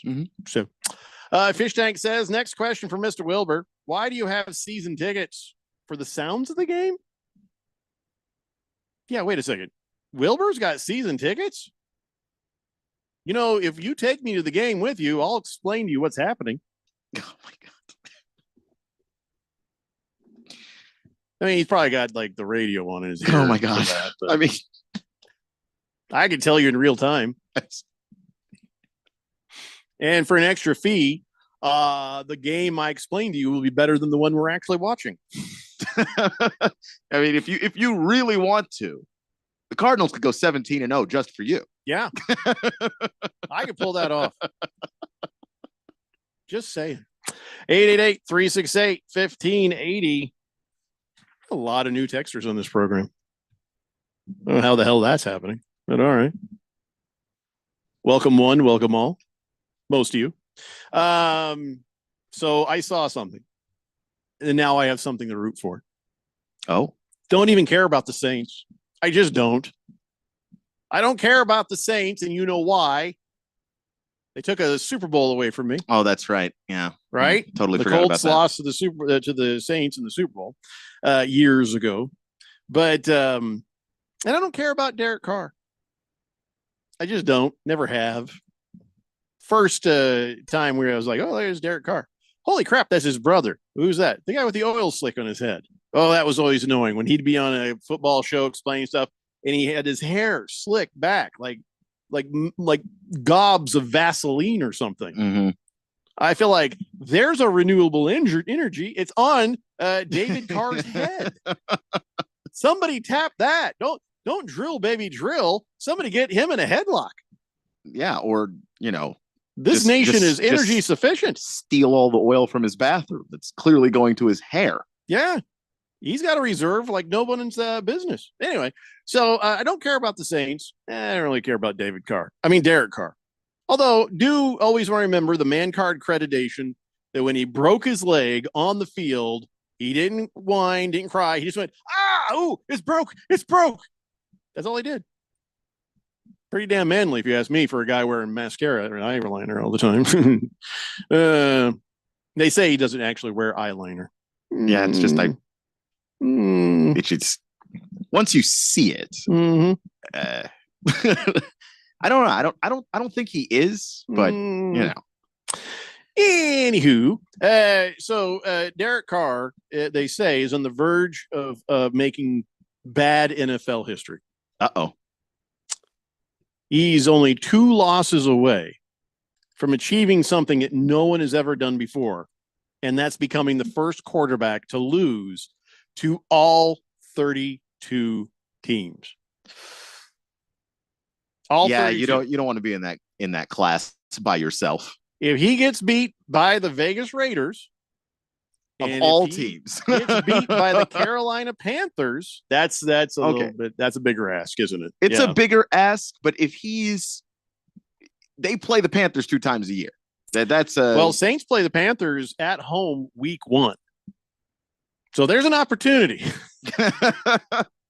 And then there's week 9 at home for the Panthers. So, because you're supposed to beat both of these teams if you're the Saints. You should. But the Saints, this version of the Saints, this current iteration of the New Orleans Saints, have a tendency to just lose games for no reason. None. So they have 2 chances to do that with the Panthers. Oh boy. And then week 17, the Saints play the Raiders. I need Derek Carr to go out there and look like the second coming of Joe Montana. against the Raiders? And the Panthers. Both. Why? So that he avoids the worst history ever. Oh, I need him to actually lose those games. I want to see it happen. You want to see it happen. You and I have very different expectations here. I'd hate to see that happen to somebody. You're in the history books in that way by yourself. Listen, Derek Carr's career is not close to being over, so we have a couple of years to make this happen. That's true. Unless he goes back to the Vegas Raiders or gets picked up by the Carolina Panthers. That's the only thing that I think is going to prevent this from inevitably happening. Neither of those things is happening.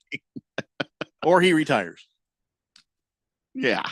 How close is he to that? He's 33. I don't think he's close. This is happening. And I'm here for it.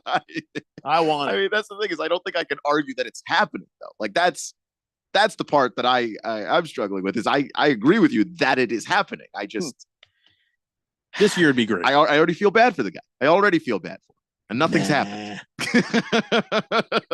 So we have a new texter. 6289 says Red Cardinals all day. Okay. So is that okay, go team. Was that your texture nickname? I don't think they have a texture nickname. So welcome to the show there, pal. Scratch from your cuz says worst mustache, Paul Skeens or Austin Matthews? Now that would require us to quickly look them up and have an opinion about the hair on some man's face. That's not weird at all. All right.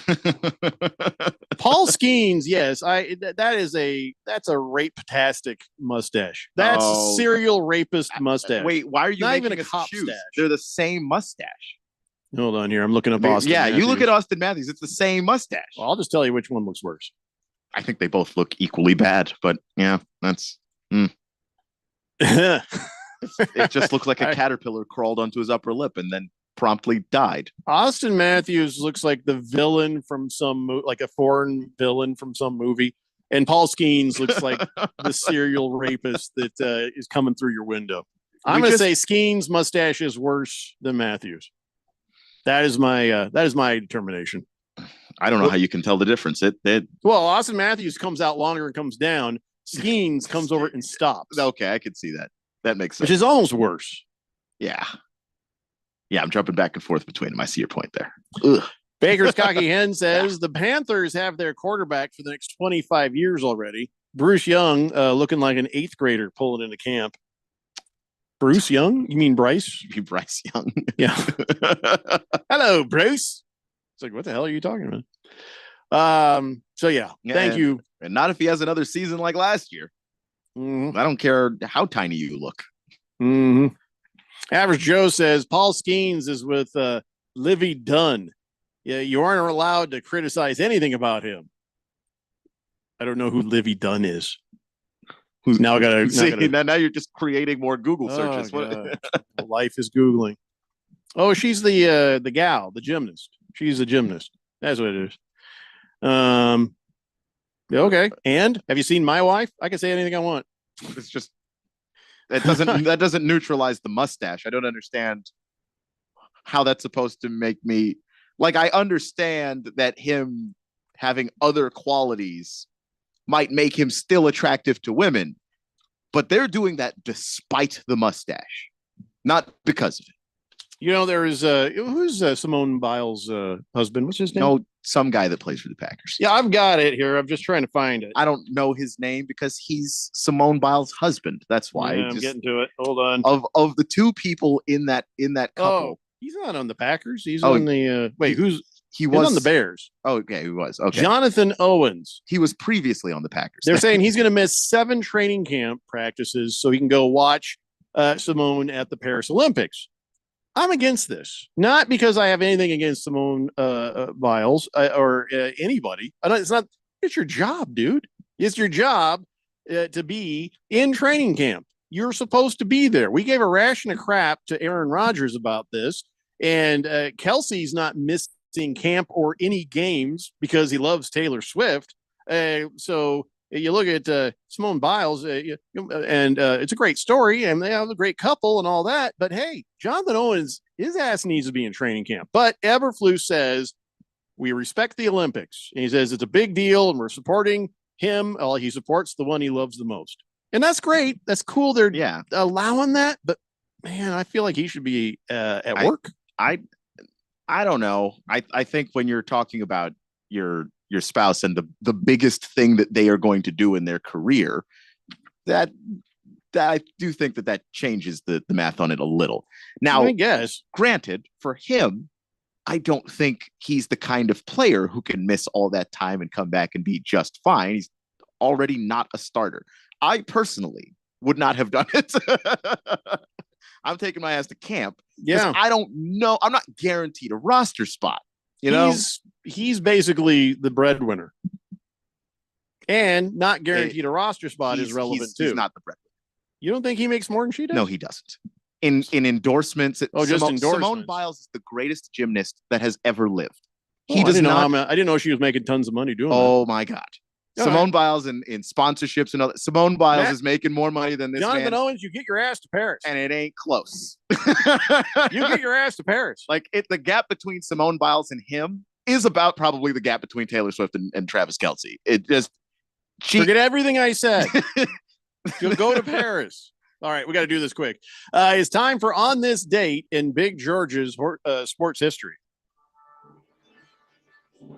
Back in the year 1996, performing on a badly sprained ankle in the Atlanta Summer Olympics, Carrie Strug of Bethlehem, Arizona, painfully landed her second vault and fell into the arms of Coach Bella Caroli, having scored 9.712 points in a routine. Her daring performance was enough to win the team a gold for the United States women, edging out them Rooskies. Yeah, it was close too. That was I saw that. That was exciting. That was very exciting. And Carrie Strug, this teeny little thing. Oh my gosh, she was so cute. Oh, you know why she was so small, underweight? Bethlehem. All the babies are underweight coming out of Tucson. Oh boy. I'm just saying. I mean, being short is an advantage in gymnastics, though. So I guess that. Oh yeah. But I remember that. That was awesome. That was pretty awesome. Pinocchio says in my best AI voice, Jeffrey, it's practice. We're talking about practice. Okay. Mr. Wilbur says that guy's teammates are going to hit him harder than Tanya Harding dealt out all them hits. Oh yeah. Yeah, you get punished. Thundar Santa Barbarian says Olivia Dunn, LSU gymnast, who makes a lot of money on TikTok, pissed off some of the NCAA people because she's getting rich, not off her athletic ability as much as her ability to hold guys' attention through other means. And what's the problem? It's money is money. Money is money. If that's how she wants to make it, then she ain't wearing the logo. She gets to do whatever she wants.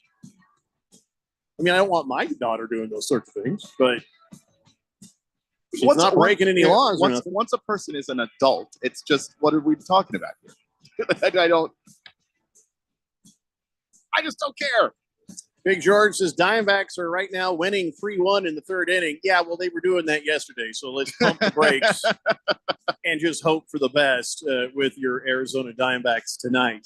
All right, guys, that's going to do it for us, and we'll be back in your radios again tomorrow at 3 p.m. I would like to promote whatever's next, but I'm going to be honest, I have no idea what's next. You know what's next? Not a clue. Well, something's next. We'll see you. It's the Daily Blender here on 1580, The Fanatic.